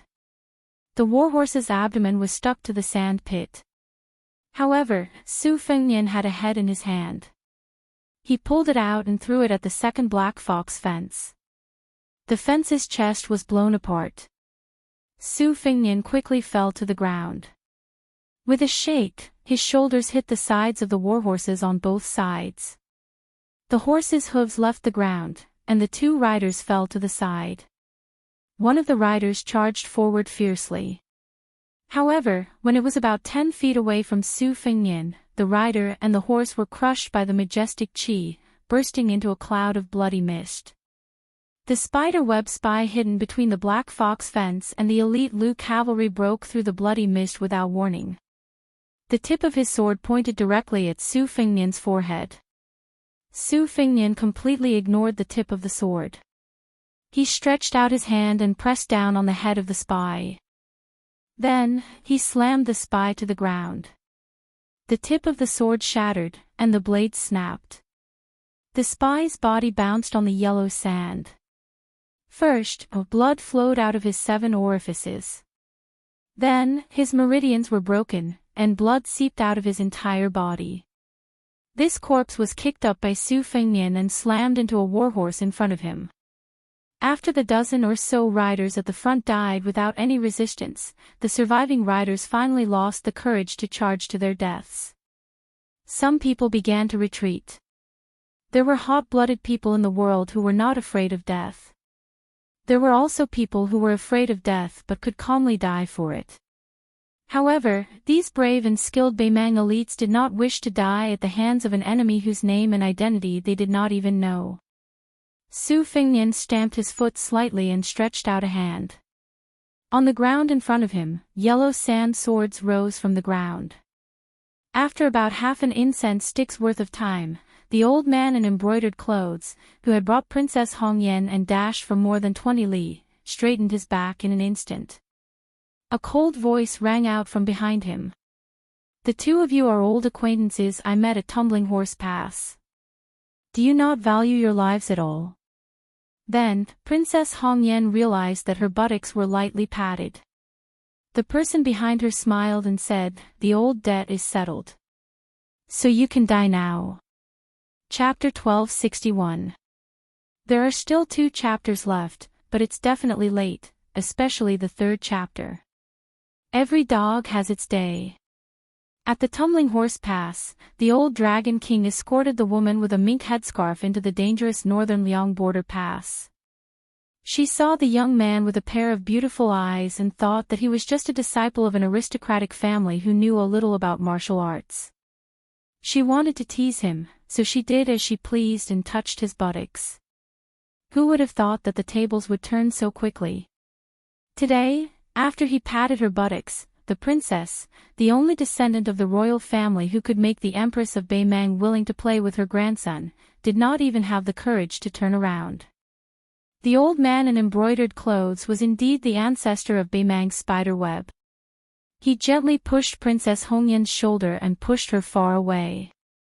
Her life was hanging by a thread, so she did not care about controlling her strength and fell into the yellow sand more than 10 feet away.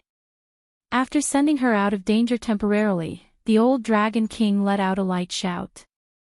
His voice was like spring thunder, and his chi flowed like a flood. Thousands of tiny cracks appeared on his luxurious brocade clothes that were not inferior to those made in Jiangnan. The old Dragon King did not turn around. He did not even turn his head. He raised his arm and smashed backward. The sleeves on his arm instantly turned into fine powder. Dragon King Hulu Tieguan was an expert who had been famous in northern Mang for a long time. Before Tuoba Bodhisattva, Murong Baoding, Hong Jingyan, and the other new talents had risen to prominence, the heaven-warping Hulu Tieguan was once viewed as a peak expert who could block spear Immortal Wang Xiu's spear with his bare hands. Hulu Tieguan's close-quarters combat skills couldn't be said to be weak, especially his tenacious muscles and bones. Before Murong Baoding obtained the great reputation of immovable wisdom king, he had even asked Hulu Tieguan for guidance on body-tempering secret techniques. When the Empress of Beimang was purging the Jianghu forces, Hulu Tieguan, who was summoned, showed off his skills. 8 siege chariots with 200 strong men each threw 8 stones weighing 180 pounds at the same time towards the Dragon King Hulu Tieguan, who was standing 2,000 feet away. The old man smashed the stones with his fist in the air and did not let any of the stones fall to the ground. The old but vigorous Hulu Tieguan's arm swung out like wind and thunder. Su Fengnian stretched out his right hand and casually grabbed the old Dragon King's wrist. He snapped his fingers and broke Chongqing. Hulu Tieguan instantly felt that the rapidly flowing qi in his body was cut off, like a fast ship suddenly encountering a chain across the river. Moreover, this chain was not only in one place, but in 6 important acupoints of his body, as if it had forcibly set up 6 barriers in his body. Even if you are a fine horse that can travel 1,000 li in a day, under the heavy snow, you will not be able to move forward. Hulu Taiguan was trembling all over. Blood spurted out from the gaps between his teeth. Even if he was injured, he still wanted to break through those iron chains. He tried his best to connect all the meridians in his body. The old Dragon King was very decisive and ruthless. However, since Su Fengnian had made a move, he would not hesitate. He raised his left hand like a knife and placed it on Hulu Taiguan's shoulder and ear. Then he slapped his left hand and grabbed the old man's wrist. Hulu Taiguan's head was violently shaken.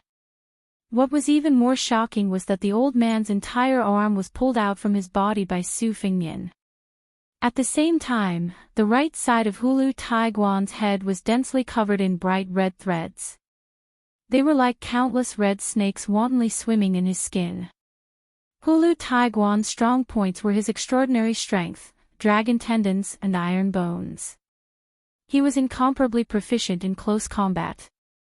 However, he definitely did not know that if he let Su Fengnian get close to him and tremble, it would be tantamount to letting the Liang dynasty's Han Wudi, who was known as the Land Immortal, get close to him. And the only person in the world who was proficient in killing celestial state experts, Han Xingxian, should be able to kill a finger celestial state expert. Hulu Taiguan, whose arm had been torn off, had his feet deeply sunk into the sand. His eyes were wide open as he stared into the distance, not moving at all. Su Fengnian gently let go of the arm and turned around to look at the insufferably arrogant woman with the marten forehead. This sorrowful Princess Hongyan was sitting on the ground in a daze. She did not know why the old Dragon King, who was rarely matched in her mind, was motionless. She only knew that the old man was definitely seriously injured. She would never have thought that the legendary figure of Beimang, Hulu Taiguan, had already breathed his last. Su Fengnian looked at this woman who had probably forgotten to run away. Neither of them spoke. She suddenly shouted in a stern voice, "Old Dragon King, kill him. He's the king of Beiliang, Su Fengnian. As long as you kill him, I'll personally go to His Majesty and ask for your reward. You can be a great general and be the prefect of discipline." Princess Hongyan was not stupid. On the contrary, she was an extremely intelligent and shrewd woman. Otherwise, she would not have been able to deal with the two surnames, Yelu and Murong. She cried out, "Hulu Taiguan, why don't you make a move?" With a face full of tears, she choked out, "Old Dragon King, at least move a little bit." Su Fengnian looked at this woman's marten forehead, but his left hand was already on the cold saber at his waist. Princess Hongyan suddenly calmed down. She stood up and patted off the yellow sand and dust on her dress. She tidied up her messy black hair and the slanted sable scarf on her forehead. She slowly asked, "Can I choose a way to die that isn't ugly?" Chapter 1262. Su Fengnian did not answer this question. Instead, he smiled and said, "Do you have anything that can be exchanged for your life? For example, the movements of Dong Zhuo and Lu Gui's armies. Or do you have any news about the orphans of Yelu Datong? Or else, you can talk about the two large camps of heavy cavalry in Beimang." The corners of her mouth twitched. She did not hide her sarcasm at all. Su Fengnian's thumb gently pushed the knife out of its sheath. At this moment, a rider galloped over. On the back of the horse was a young rider whose face was covered in blood. He even had an extra horse with him. Looking at his attire and accessories, it was neither fish nor fowl. He had the armor and saber of the Lu Centurion, as well as the unique short saber of Black Fox Lang. On his back was a huge bow with carved feathers. It was likely that this rider had made a fortune from the dead. Princess Hongyan turned her head to look at the rider who had just survived a disaster. Her eyes were full of disdain and hatred. She did not need to think to know that this was a traitor. On the Beimang grasslands, this kind of man had the lightest bones. The young rider who had relied on horsemanship and archery to enter the personal cavalry of the Lu general stopped his horse and panted heavily. He also looked at the woman with the mink hair covering her forehead. Previously, in the army camp, he had only seen her a few times from a distance. At that time, one of the generals had respectfully led her and her entourage to the general's tent. He did not even dare to think that he would be able to talk to this kind of rich and noble woman in his lifetime. As for the disdain in her eyes at this moment, this young man who had indeed defected couldn't help but lower his eyelids. However, he quickly raised his head. He did not look at the woman who made people feel ashamed of their inferiority. Instead, he looked at the slender back of the swordsman. His body began to tremble uncontrollably. The previous scene was still vivid in his mind. Including him, the 300 riders began to retreat and flee. This swordsman of similar age had cast sand-flying swords out of thin air. When he turned around, he saw with his own eyes that the swords had pierced through the backs of his fellow soldiers. Occasionally, a knight would use his scimitar to shatter the flying swords, but he could not stop the second flying sword from piercing through his chest. A comrade was pierced through his shoulder by a flying sword and fell off his horse. His entire body was nailed into the sand. While the man was chasing after the comrade, he casually stretched out his hand and pressed down. The injured comrade who was struggling for his life a few feet away sank into the ground, stirring up a cloud of yellow sand. Then, he disappeared without a sound. After one of the Black Fox Lanzi fell off his horse, his entire chest was pierced by a flying sword. He staggered as he charged towards this person, but this person brushed past him. The Black Fox Lanzi's legs left the ground, and his head seemed to have been hit by a heavy hammer. He leaned back and fell heavily to the ground. A centurion of the personal guards of the Lu army was lying on the ground, barely breathing. That person used the cold blade in his hand, which had yet to be unsheathed, to knock lightly on his head. Just like that, his entire head exploded. When that person got closer and closer to him, as if possessed, he no longer urged his horse to run wildly. Instead, he turned his horse around and blocked the path. However, he did not go to his death. Instead, he waited for death. He did not know what he was doing. He only watched as that person continuously controlled the flying sword to kill people. If there was someone next to him who had not yet breathed their last, he would use the cold blade in his scabbard or a newly forged flying sword to finish them off expressionlessly. At that moment, in the eyes of this little pawn who was in a state of death, the entire sky was like a swarm of flying swords. Then, these flying swords wove together into a vast net. There were 6 or 7 Black Fox Lanzi who were fighting like trapped beasts. They passed by the dazed pawn, roaring as they charged towards that person. Then, both the riders and their horses were carried into the sky by the flying swords with astonishing penetrative power. In the end, they fell to the ground together. In his eyes, for a few moments, he seemed to see that person breathing in and out. One breath was as fine as a drop of water. One breath was like a gently trembling lotus leaf. One breath was like a whale swallowing heaven and earth. For some reason, that person brushed past him, but did not kill him. When he was the only one left alive among the 300 riders, that person appeared by his side.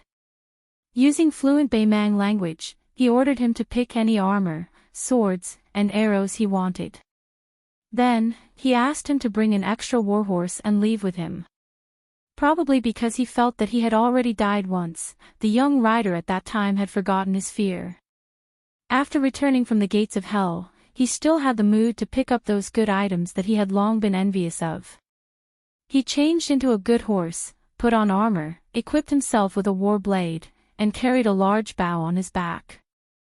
Not a single item was left behind. The young man even changed into a new pair of sturdy leather boots for himself. The wind swept up the yellow sand. The only ones left alive were these 3 people and 2 horses. Princess Hong Yan looked at Su Fengnian. She pointed at the young rider and said through gritted teeth, "You killed him." Su Fengnian used a gaze that looked like he was sizing up a madman. He looked mischievously at this most noble woman of the imperial family in the desert. He's worth much more than you. Su Fengnian continued, he won't die. But I'll give you one last chance. As long as you can take out something valuable enough to buy your life, I'll promise not to kill you. Princess Hong Yen screamed crazily, kill him. This kind of person doesn't deserve to be a Beimang man. Su Fengnian raised his arm and made a cold gesture of chopping at the young rider. The rider steadied his breathing and began to charge forward with his blade without hesitation. Princess Hong Yen was completely dumbfounded. She could allow herself to die at the hands of the king of Beiliang. But she would never allow herself, a princess of Beimang, the only daughter of the Yushan province's provincial magistrate, who was deeply doted on by the empress, to die under the blade of a grassland trader. Moreover, this nameless coward was so despicable. She smiled bitterly and looked at Su Fengnian with hatred. Then, she quickly pulled out a dagger and stabbed it toward her own heart. Chapter 1263. The sun was setting in the west, and the two riders were riding slowly on a flat sandy land commonly known as Longan. 30 miles to the south was Huda City, the most majestic city in Beiliang's border.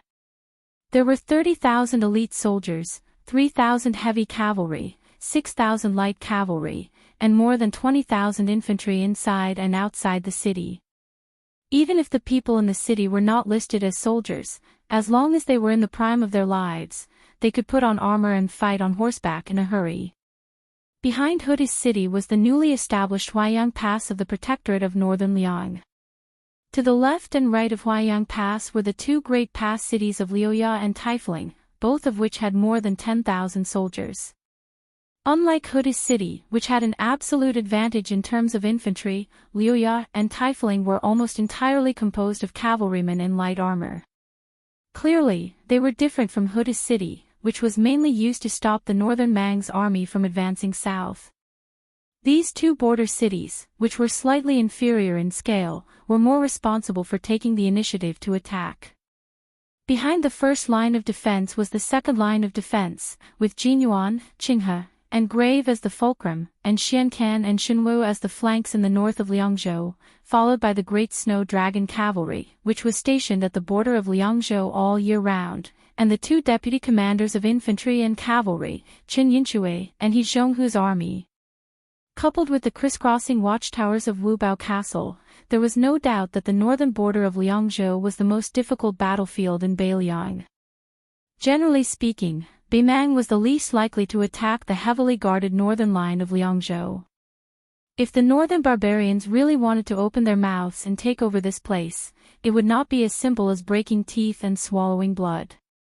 Compared to northern Liangzhou's northern line, Yozhou's side was mostly infantrymen. That was why infantry great commander Yan Wenluan's tent was also located there. Regardless of whether it was the terrain of Yozhou's northern line or the distribution of troops, it all decided that Yuzhou would be a typical offensive and defensive battle between the nomads of the north and the farmers of the central plains, one side attacking, one side defending. It wasn't like northern Liang's northern line where they relied on Su family's armored cavalry to fight northern Mang's cavalry on horseback. Originally, the Dragon Elephant Cavalry was stationed in the middle of Liangzhou and Liangzhou, so they could support both sides at any time and even roam around looking for opportunities. However, with the establishment of the 4th province, Liuzhou, and the 30,000 Longxiang army stationed there, a crack appeared in the close relationship between Liangzhou and Liangzhou.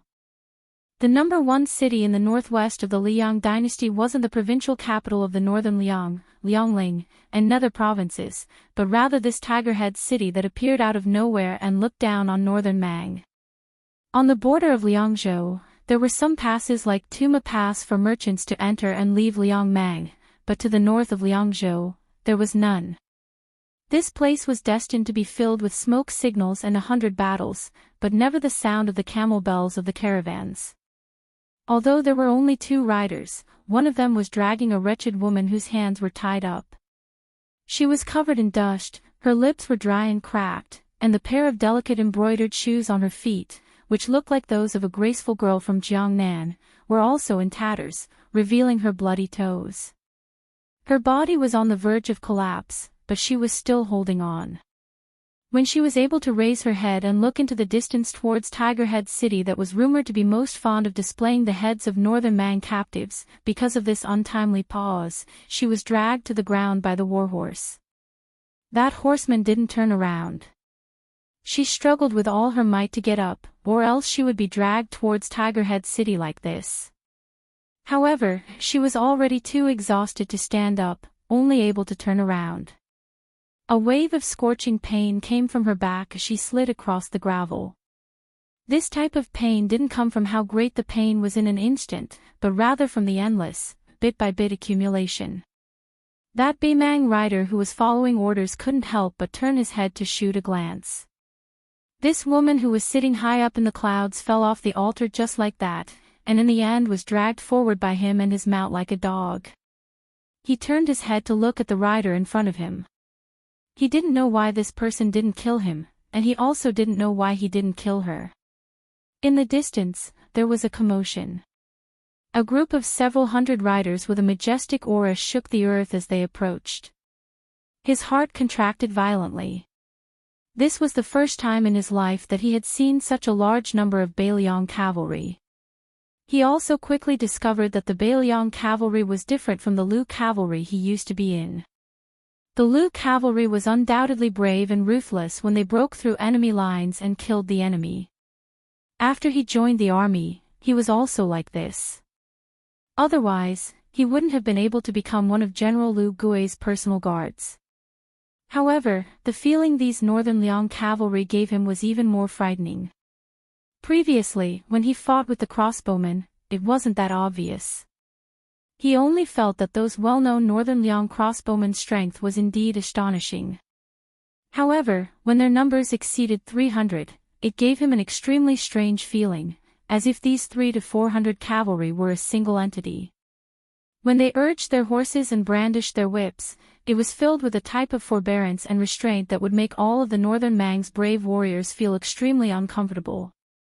The Hood's city garrison in front of him even had the same degree of movement every time their bodies rose and fell along with the backs of their horses. He had only heard that the two large groups of heavy cavalry that had been raised with countless amounts of gold and silver could truly advance side by side when they were completely spread out in formation to charge in a single line. These 400 riders dismounted almost at the same time. The leading middle-aged rider knelt on one knee. He lowered his head and cupped his fists. General Lu Jinu pays his respects to the prince. Then the 400 riders said in unison, "Respects to the prince." Su Fengnian smiled and said, "Rise, all of you. This time, I've troubled General Lu to come out of the city to welcome me." The young captive behind Su Fengnian who could still ride a horse and put on armor was stunned for a moment. He couldn't quite wrap his head around it. However, when he saw General Lu, who was wearing armor and carrying a crossbow and looked exactly like the rider behind him, stand up, he seemed to be a cripple. Chapter 1264. Then he knew who this plain-looking lame general was. He was Bailiang's #1 border general, Hood's city's guard General Lame Lu. He didn't know who Lu Jinu was, but almost every soldier with the surname Lu had heard of this legendary Lame Lu in the desert. This person was different from Beimang's valiant generals, who were cursed at in Beimang the more they performed. Lame Lu was recognized as a great general in the world by the scholars of Beimang's southern dynasty. He governed the army strictly, but outside of the battlefield, he treated the soldiers like his own children. He had 2 sons and 2 daughters. His sons had died at the border, and his youngest son had died at the age of 16. Both of his daughters had married his subordinates, and both of them had become widows. Lame Lu was never merciful to his enemies, but he never killed the innocent. 14 years ago, during a long-distance revenge raid, he went deep into the heart of Gusai province and beheaded tens of thousands of people along the way. His leg had been pierced by a captive woman with a dagger, but Lame Lu still didn't kill her. He only left behind a sentence that no one knew whether it was true or false, but was widely spread on the grasslands. No matter if it's our Bailiang or your Baimang, only when all the men are dead will it be your women's turn. Lu Jinu accompanied Su Fengnian to the majestic Tiger Head city. More than half of his life was spent there. Looking at the tall city walls, the eyes of this military general, who had achieved great feats on the battlefield, were unusually warm. The 400 elite riders behind them slowly turned their horses around and returned. They couldn't help but glance at the two strange people. The young man riding the horse was dressed in northern barbarian attire and carried a lot of weapons. He was dragging a woman with a mink forehead who could only walk pitifully. After entering the city, Su Fengnian took a bath and changed his clothes. Lu Jinu and a few hooded city captains stood respectfully at the steps of the outer courtyard. The last time Su Fengnian patrolled the border as the new Prince Liang, he stopped at Huayang Pass and didn't come here. It was said that the captains at that time complained that this prince looked down on their hooded city and treated the soldiers of hooded city as the children of Bailiang's stepmother. The captain who led the 3,000 heavy cavalry openly declared that if he had the ability, he would let the cowardly garrison at Huayang Pass practice martial arts with him. He didn't want to bully the cavalry of Huayang Pass because they were light cavalry. At worst, he could borrow another 2,000 or 3,000 soldiers from them. He could still beat those guys without 3 rounds of charge. Su Fengnian saw a strong man who pretended to be calm but was obviously a little restrained. He waved his hand and motioned for the pillars of hooded city to sit down and talk. With Lu Jinu's experience and military achievements, he could talk calmly with the old Prince Liang. Of course, he wouldn't be at a loss when facing Su Fengnian, the new prince of Bailiang. He calmly sat on the stone bench.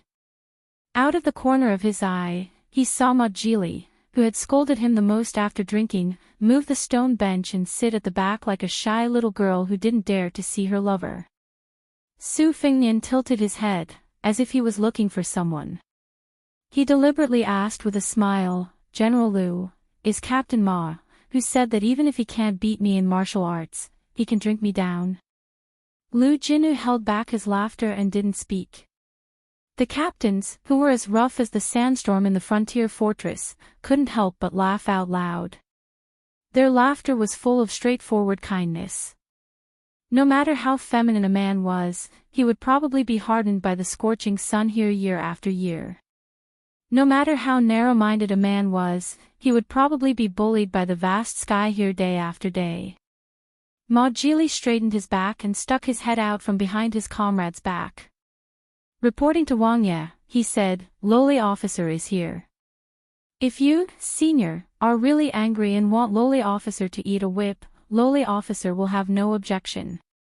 But when I'm being whipped, can you find a place where my subordinates can't see? Otherwise, I'll be laughed at by those guys." Su Fengnian obviously didn't want to bicker with this man. He asked, "General Lu, can everyone drink?" Lu Jinu nodded and joked, "Of course, everyone can drink. That's how it is when these people fight. When it comes to drinking, everyone is number one. However, Ma Jili and Chu Hanqing both have to be on night patrol. As long as the others don't get too drunk, it's fine." Su Fengnian grunted, "Then let's stop drinking. We can only make up for what we owe in the future." Lu Jinu turned his head and shouted, "Ma Jili, go with Chu Hanqing and bring 2 jars of wine here. Then go on night patrol." Ma Jili was relieved. He ran out of the courtyard with another captain and quickly returned with 2 jars of green and wine. Feeling guilty, Ma Jili didn't dare to stay any longer. He wanted to run away quickly. Chu Hanqing, the elegant captain of Huda City, hesitated for a moment. He looked at Su Fengnian and asked, "Your Highness, I can't drink tonight. I don't know when and where I can drink next time. Can I use an empty bowl to offer a toast to your Highness?" Su Fengnian nodded. Chu Hanqing raised the empty bowl high. Su Fengnian stood up and drank the green and wine in one gulp. Ma Jili asked nervously, "Your Highness, how about I also offer you a toast?" Su Fengnian smiled and drank another bowl. Su Fengnian sat back down on the stone bench. He looked at the border officers who all had sincere smiles on their faces and asked, "General Liu, is there anything else Huda's city needs?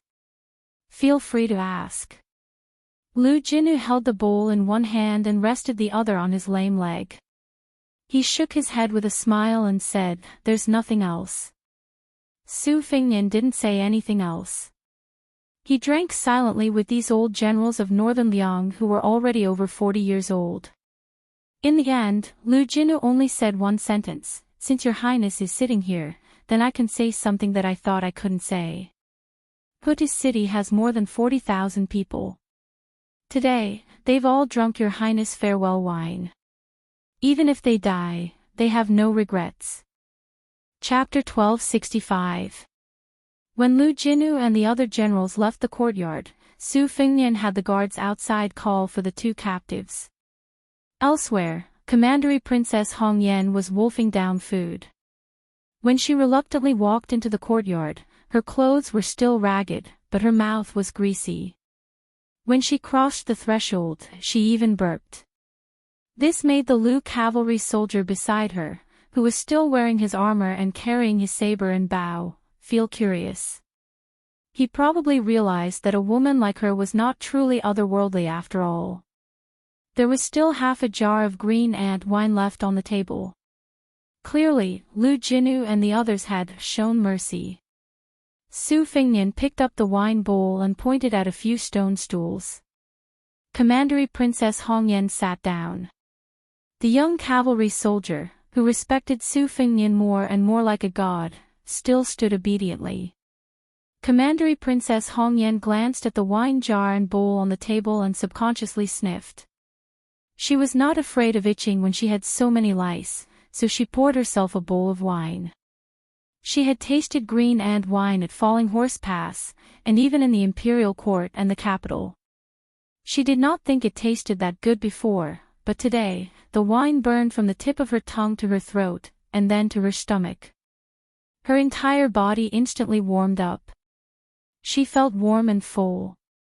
At the same time, she looked at Su Fengnian with more provocation. She knew that Su Fengnian did not let her commit suicide, so it would be harder for her to die than to live. Of course, this was not necessarily a good thing. Before entering Tiger Head City, she had thought of countless sinister ways Su Fengnian could humiliate her as Commandery Princess Hongyan. However, looking at the current situation, while the situation was indeed terrible, it was still within her acceptable range. She raised her head and drank the wine in the bowl in one big gulp. Wiping the corner of her mouth, she said with a charming smile, "What? Does your highness want me to serve you in bed? Then why don't you let me change into a clean set of clothes?" Su Fengnian asked in return, "Do you need me to send you a mirror so you can look at yourself?" Princess Hongyan flew into a rage out of humiliation. Just as she was about to raise her hand to throw the wine bowl away, she quickly suppressed this impulse. She silently poured another bowl of wine. Every bowl she could get was a bowl. Su Fengnian ignored the featherless phoenix. He turned his head to look at the rider who called himself Chifu Longguan and said, "You are very talented in martial arts. That is why I did not kill you." There was another reason that Su Fengnian did not mention. From the eyes of the dragon crown, one could not see the hatred that even an outsider like Princess Hongyan would have. Even if a person could hide their expression and eyes, the flow of their qi could not be hidden from Su Fengnian's eyes. The fluctuation of qi was directly related to happiness, anger, sorrow, and joy. This meant that Chifu Longguan, this unpolished jade that had been buried, might be able to go very far on the path of martial arts. Of course, the most important reason was that Su Fengnian hoped that there would be someone who could balance his disciple Yudilong in the future. This child was the youngest but was the eldest disciple. Unlike Wang Sheng and Lu Yunzhang, whose personalities were clear, there were too many uncertainties. Su Fengnian did not want to have another Xianyuan Pan in his hands in the future. As for Chifu Longguan, he was like a random cat or dog picked up from the side of the road. His talent in martial arts was not the best that Su Fengnian had seen, but he was the most interesting. For example, Jiang and I and the charcoal girl of the Guanyin sect were called sword embryos. For example, Hong Shixiang and Zhao Ningxian of Longhu Mountain were the reincarnations of enlightened masters and were called Bodhi seeds. The Buddhist sect also had the concept of reincarnated spiritual children. As for Chifu Longguan, he was a little different. He had a bit of everything and nothing was pure. But this was precisely the case.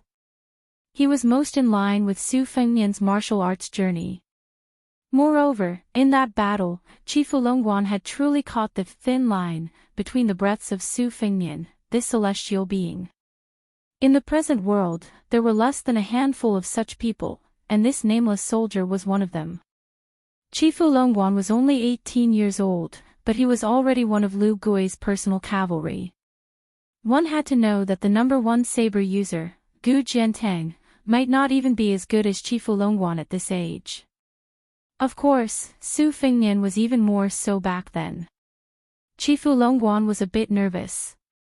He said in a trembling voice, "King of Beiliang, this lowly one has been an orphan since young.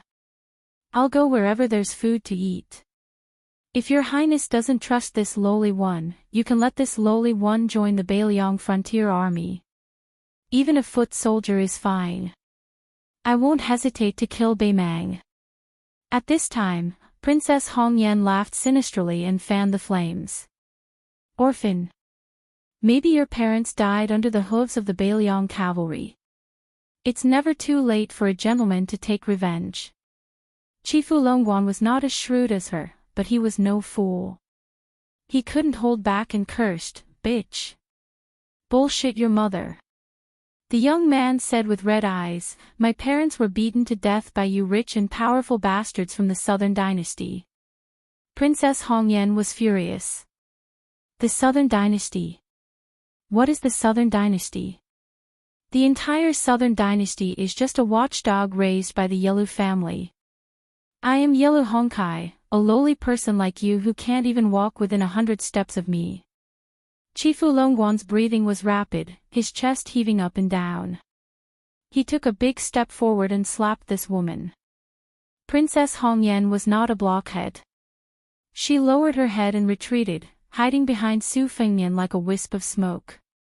She chattered with a smug expression, "Hey, you can't hit me. Look at you, you deserve to never be able to avenge your parents. Oh, maybe trash like you was in the army and worked for the Southern Dynasty. Maybe you worked for those enemies." Chifu Longguan suddenly calmed down and stared at this woman. Princess Hongyan felt a bone-deep chill. She carefully took back the wine bowl and poured herself another bowl of green ant wine. At this time, there was a light knock on the door. Su Fengnian poured 2 bowls of wine and said softly, "Senior Tantai, please come in." Chapter 1266. When the uninvited guest sat down, Su Fengnian passed her a bowl of wine. The other party did not stand on ceremony and drank a mouthful of wine. Her cheeks were slightly red. Yelu Hongkai looked at this tall lady curiously. Every move she made showed the bearing of a grandmaster. There was also a kind of heart-tugging free and easy style. Su Fengnian smiled and asked, "Senior, how did you know that I have arrived at Tiger Head City?" Tantai Pingjing said indifferently, "I heard from my master that the celestial beings look down on all living things in the world, just like how we look at the fireflies in the summer night. Most of the fireflies are fleeting, but there are always a few that are especially bright. At some point, they are even as bright as the stars." Su Fengnian suddenly understood. It must have been because they had intercepted and killed the 400 cavalrymen earlier that the Qi Refinement Grandmaster, who was good at observing aura, caught some clues. Then, she was just waiting for them near Tiger Head City. According to Tantai Pingjing, or to be precise, according to the explanation of this master of the sect, the top masters of the world were only the people of the world, of the immortals in the clouds. However, for masters like Bodhisattva Tuoba and Chao Zhangqing, the fireflies they emitted were particularly eye-catching. Chi refinement warriors were mending the net of law on behalf of the heavens. Naturally, it would be easier for them to find this small group of experts. Su Fengnian asked, can it be said that when people seek Tao and attain Tao, they are using the light of a grain of rice to compete with the brightness of the moon? Tantai Pingjing shook her head and said, Master said that after cultivating Tao, it is nothing more than a drop of water in the sea. The water of the Yellow River comes from the sky. No, it comes from the sea. Therefore, it flows into the sea and never returns. No. Su Fengnian joked, your master's words are so sharp, so reasonable. Tantai Pingjing dismissed it with a smile as if she was a venerable. Su Fengnian stared at Princess Hongyan, who wanted to secretly pour a bowl of wine for herself. The latter retracted her hand resentfully. Su Fengnian pointed at the courtyard door. Chifu Longguan took the lead and left. Princess Hongyan waited for a moment and guessed that the brat had gone far away. Only then did she sneak over to the courtyard door and cross the threshold. In the end, a crisp and clear paw sound was heard, followed by Princess Hongyan's furious curses. Tantai Pingjing said softly, Your Highness has a good eye. Su Fengnian was puzzled. What do you mean? She took a small sip of wine. This man and woman are both people with good fortune. They are worthy of Prince's care. Su Fengnian sneered, Look. Tantai Pingjing's expression didn't change. If your luck is too good, then that is your destiny. If it were a normal person, would they be able to survive if they had an extra 100 lives when facing a martial arts expert who had started a massacre? Su Fengnian was about to speak when Tantai Pingjing shook her head and said, You have your reasons, but it doesn't change the fact that they survived. She continued, According to our previous agreement, our Guanyin sect will stay south of Huaiyang Pass and north of Qinghe Pass. We will also do our best to gather good fortune for Beiliang. However, whether we stay or leave in the end is not up to the Beiliang frontier army to decide. Su Fengnian nodded. Of course. She still asked bluntly, What if your highness unfortunately dies? Su Fengnian said helplessly, Don't worry. If that day really comes, I will give it all to that charcoal girl before I die. Tantai Pingjing hovered the wine bowl and asked seriously, The war is imminent. Isn't it a bit unlucky for you to say this to me? Su Fengnian smiled at the woman who seemed to be completely ignorant of worldly affairs and asked, What do you think? Tantai Pingjing rested one arm on the stone table and the other hand holding the wine bowl. She raised her head to look at the starry sky. Su Fengnian was in a peaceful mood. He closed his eyes and slowly took a sip of wine. The two people who didn't look at each other casually asked and answered each other's questions. The Beimang army's forces on the border are almost at their limit, but they still have spare soldiers and horses to launch the next wave of attacks on the northern grasslands. Faced with an enemy that the entire Liang dynasty should be able to contend against, aren't you worried about Liuzhou, which has the least danger? Of course I'm worried. It's probably like when Su Xiao watched me go to the Central Plains in Beimang. To attack Liangzhou, Liuzhou, or Yuzhou, which one to attack first has its advantages and disadvantages for Beimang. What do you think? In truth, it doesn't matter where we attack first.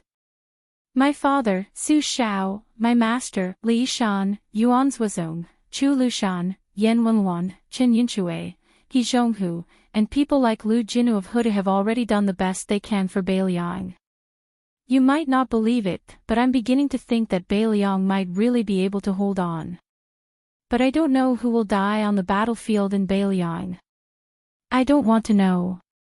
Then why hasn't Tuoba appeared on the border? It's just like how the Zhao clan Son of Heaven wants to keep Gu Jiantang in the north and not let him go to Guangling Road, because this is the dynasty's final trump card. When that old woman and the imperial tutor needed Tuoba to personally take action, it meant that the situation was starting to slip out of control. Before this, they were all confident that victory was in their grasp. Tantai Pingjing suddenly asked a very off-topic question, why didn't you kill that Beimang princess? Su Fengnian laughed involuntarily. After a moment of silence, he looked at the starry sky with her. Of course it's not that I like her. It's just that she reminds me of someone I miss very much. We both like Martin forehead coverings, have the same bad reputation, and have the same unyielding character. I could have killed her but I didn't because I wanted her to know how difficult it is to live. Tantai Pingjing poured the last bit of wine into her bowl and finished it in one gulp. Who do you really care about? Su Fengnian stretched out his finger and pointed at the starry sky. He said gently, my elder sister is there. After some time, Su Fengnian came back to his senses. He could not help but hold his forehead and sigh. This number 1 Qi refinement warrior of the dynasty, who had extraordinary status and strength, not only fell asleep drunk, but was also snoring on the table. Su Fengnian could read her mind. He looked at her and sighed. You must be missing your master, right? Chapter 1267. As the morning mist rose, a group of people rode out of Tiger Head City's south gate and parted ways. Chifu Longguan changed into the armor of the Bailiang Light Cavalry, and at the same time received a new identity card. His name was also changed to Chifu Longguan. From today onwards, he was a member of the Bailiang Frontier Army. When he left the city, the young man who had betrayed Beimang would occasionally touch the cold saber at his waist. The Bailiang war saber was known as the Grand Su style, which meant that all war sabers in the world had to be made using the Su family's war saber. Chifu Longguan knew that if this war saber was sold in the royal court, it would be impossible to get it without 500 taels of silver. Moreover, there was a price but no market.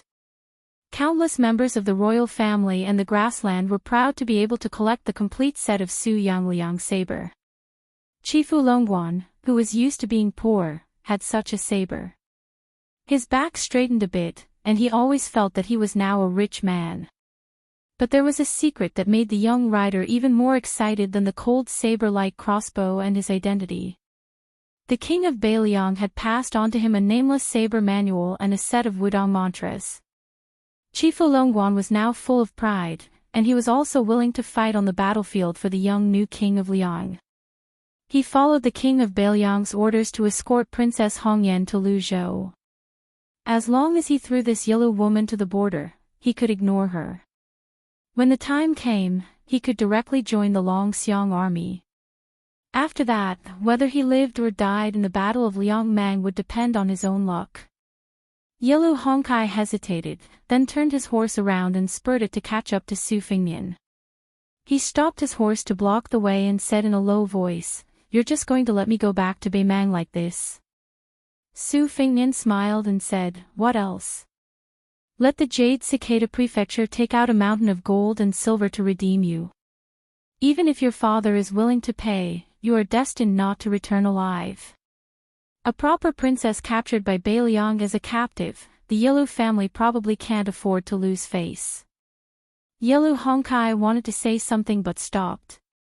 Su Fengnian waved his hand and said, "Your life and death has no bearing on the big picture. Don't think too highly of yourself." Yellow Hongkai smiled playfully and said, "I originally wanted to reveal the whereabouts of the Beimang army, but since you don't want to listen to my calculations and guesses, then forget it." Su, Yellow Hongkai's eyes, Yellow Hongkai. The woman narrowed her eyes, her face as dark as water. She fiercely slammed her horse whip and brushed past the repulsive fellow. Su Fengnian and Tantai Pingjing continued on their way to Huayang Pass. Seeing the questioning look of this Qi refinement grandmaster, Su Fengnian smiled softly and said, "Given Yellow Hongkai's scheming nature, I can't expect her to tell me the truth. She might even lie about the military situation to trick me once. Instead of being tormented by her words and becoming suspicious of everything, I might as well not listen." Yellow Hongkai smiled and said, "My intuition tells me that once this lady speaks, she will speak the truth." Su Fengnian mocked himself, "It sounds like we have suffered a great loss." But he did not call back Princess Hongyan, who might be kind-hearted once in a while. Tantai Hongyan smiled and did not speak anymore. She was tall. Although she was 100 years old, her face was still youthful. She was dressed in snow-white clothes. When she galloped, her clothes fluttered in the wind, like a huge white lotus blooming on the desert. At this moment, this scene was worthy of being described as shocking. After a moment of silence, Tantai Hongkai suddenly asked curiously, Beimang has a huge debate on whether to attack the Beiliang in the west or the Liang dynasty in the east. If not for the mysterious royal tutor from the chess and sword music school and the new king of the south courtyard, Dongzhua, who insisted on attacking the Beiliang first, Yu Beiliang would be the laughingstock of Gu Jiantang now.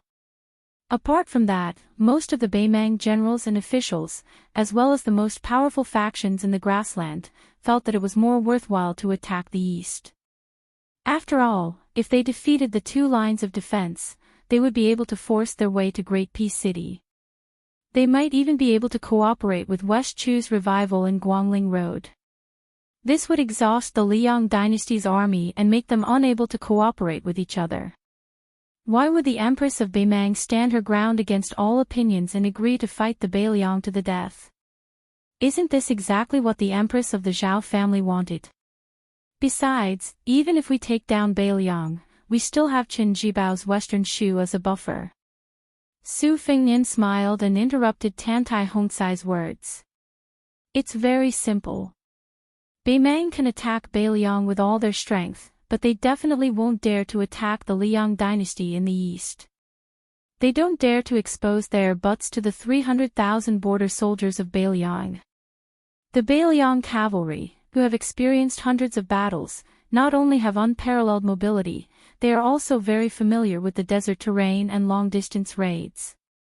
The northern Mang dared to send 200,000 soldiers to sit opposite Gu Jiantang, drink wine, eat meat, drink tea, and admire the moon. If it was the northern Liang, they would have eaten until not even the bones were left. Then, they would swagger in and the entire southern dynasty would suffer. It's not that the Taiping Commandery and Fatty Dong don't know what the Liang imperial court is planning, but they don't have a choice. If they don't take down Beiliang in one go and attack the eastern line that seems simple but is actually controlled by Zhang Julu, Gu Jiantang, and Qin Jibao, Beimang would be wasting their national strength. And the most important thing is... Tantai Hongkai suddenly understood and nodded.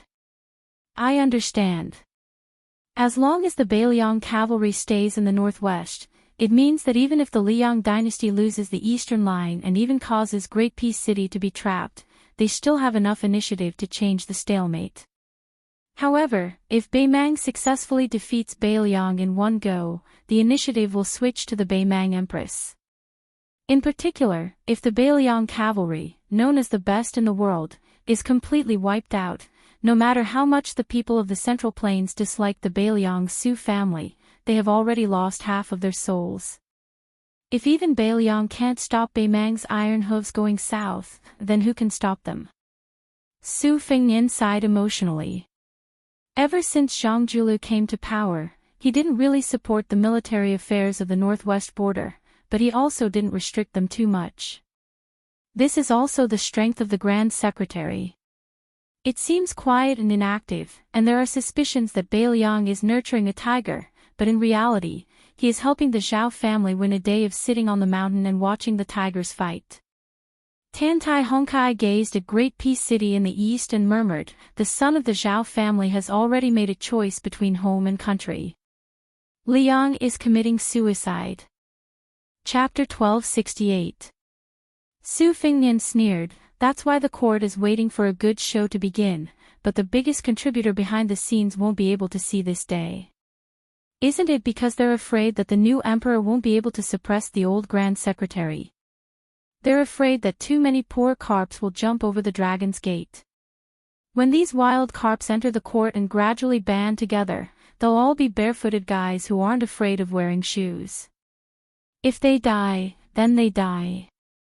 In any case, they'll be alone in the world, unlike the sons of wealthy families who still have to consider the interests of the huge families behind them. Even if more than half of these poor men are greedy for the feeling of wealth and honor, as long as 2 or 3 of them refuse to be controlled and dare to stiffen their necks to oppose the emperor, pleading for the people all day long, then it'll be enough for the emperor of the Zhao family to suffer. The next person to sit on the dragon throne, Zhao Zhuan, doesn't have the military merit of the previous emperor unifying the Central Plains, nor does he have the current emperor's 20 years of experience of suppressing civil and military officials like Su Shao, Zhang Julu, and Gu Jiantang. Zhao Zhuan's father, if he doesn't do something before he dies, how can he be at ease handing over the entire world to Zhao Zhuan? Therefore, he painstakingly invited Qi Yanglong, who was already half in the yellow earth, to be the imperial tutor. By the time the old fellow stabilizes the situation in the court, he'll be about to die of old age. By that time, Zhao Zhuan will already be fully fledged. The vassal kings and generals will also have their military power stripped. In addition, he'll have the assistance of ministers like Yi Mao Chen, who don't have a deep enough foundation. He'll also be able to promote the sons and grandsons of wealthy families to keep the former in check. He won't have to be as diligent as the current emperor. He can just lie down comfortably and be the emperor. Sometimes, when I think about that blue-eyed man, I really feel that it's not worth it for him. Tantai Pingjing sighed. Su Fingnian said self-mockingly, I just don't know if the Grand Secretary feels that it's not worth it for Beiliang. Tantai Pingjing smiled and asked, is there resentment? Su Fingnian exhaled and said in a deep voice, my resentment is great.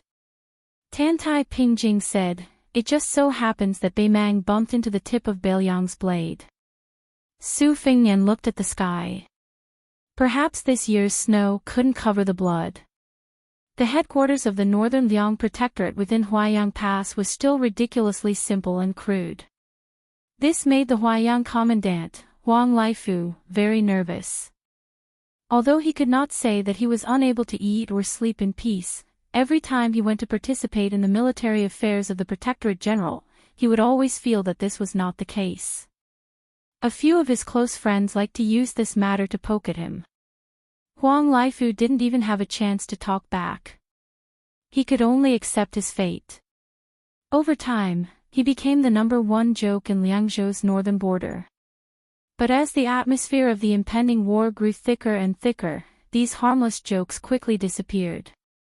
Today, Huang Laifu went to the Protector's manor to do official business. Recently, several generals and commanders were in the manor, discussing the deployment of Beimang's troops and the direction of the main attack. Huang Laifu was a rough man who knew how to fight but was not good at talking. He couldn't get a word in. But when he heard the arguments of the old generals and commanders, he felt very comfortable.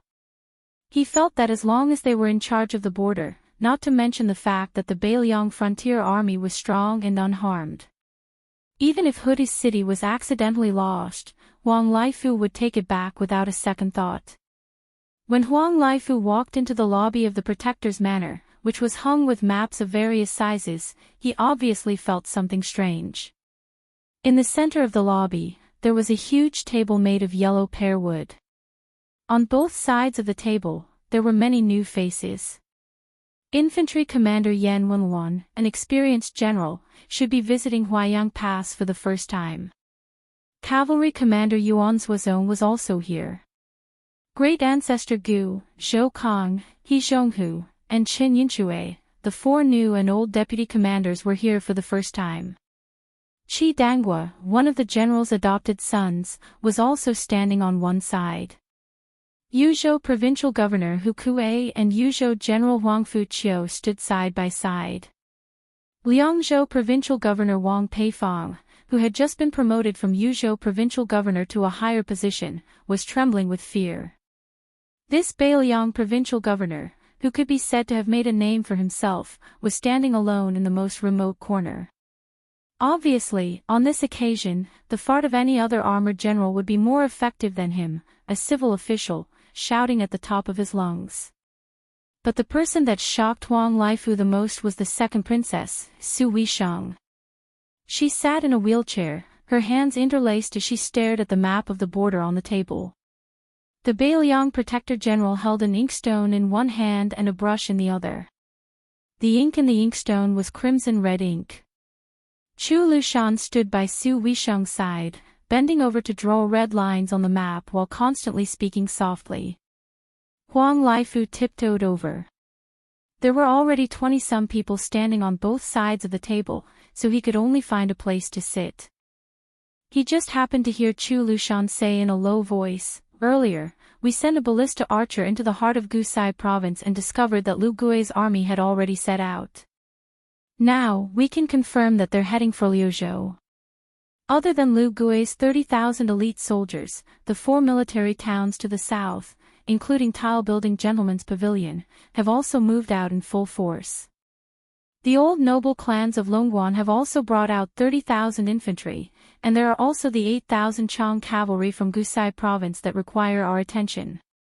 Together, these 100,000 soldiers are all heading for the current capital of Liuzhou, Azure City." Chu Lushan used his brush to point at a certain area north of Azure City. The 30,000 infantry from the noble clans of Longguan will be used as the main force to attack the city. This much is obvious. Then, he lightly drew a line between Azure City and Linyao military town. If nothing unexpected happens, the 8,000 Chang cavalry will be waiting here to tie down the reinforcements on the western front of Liuzhou.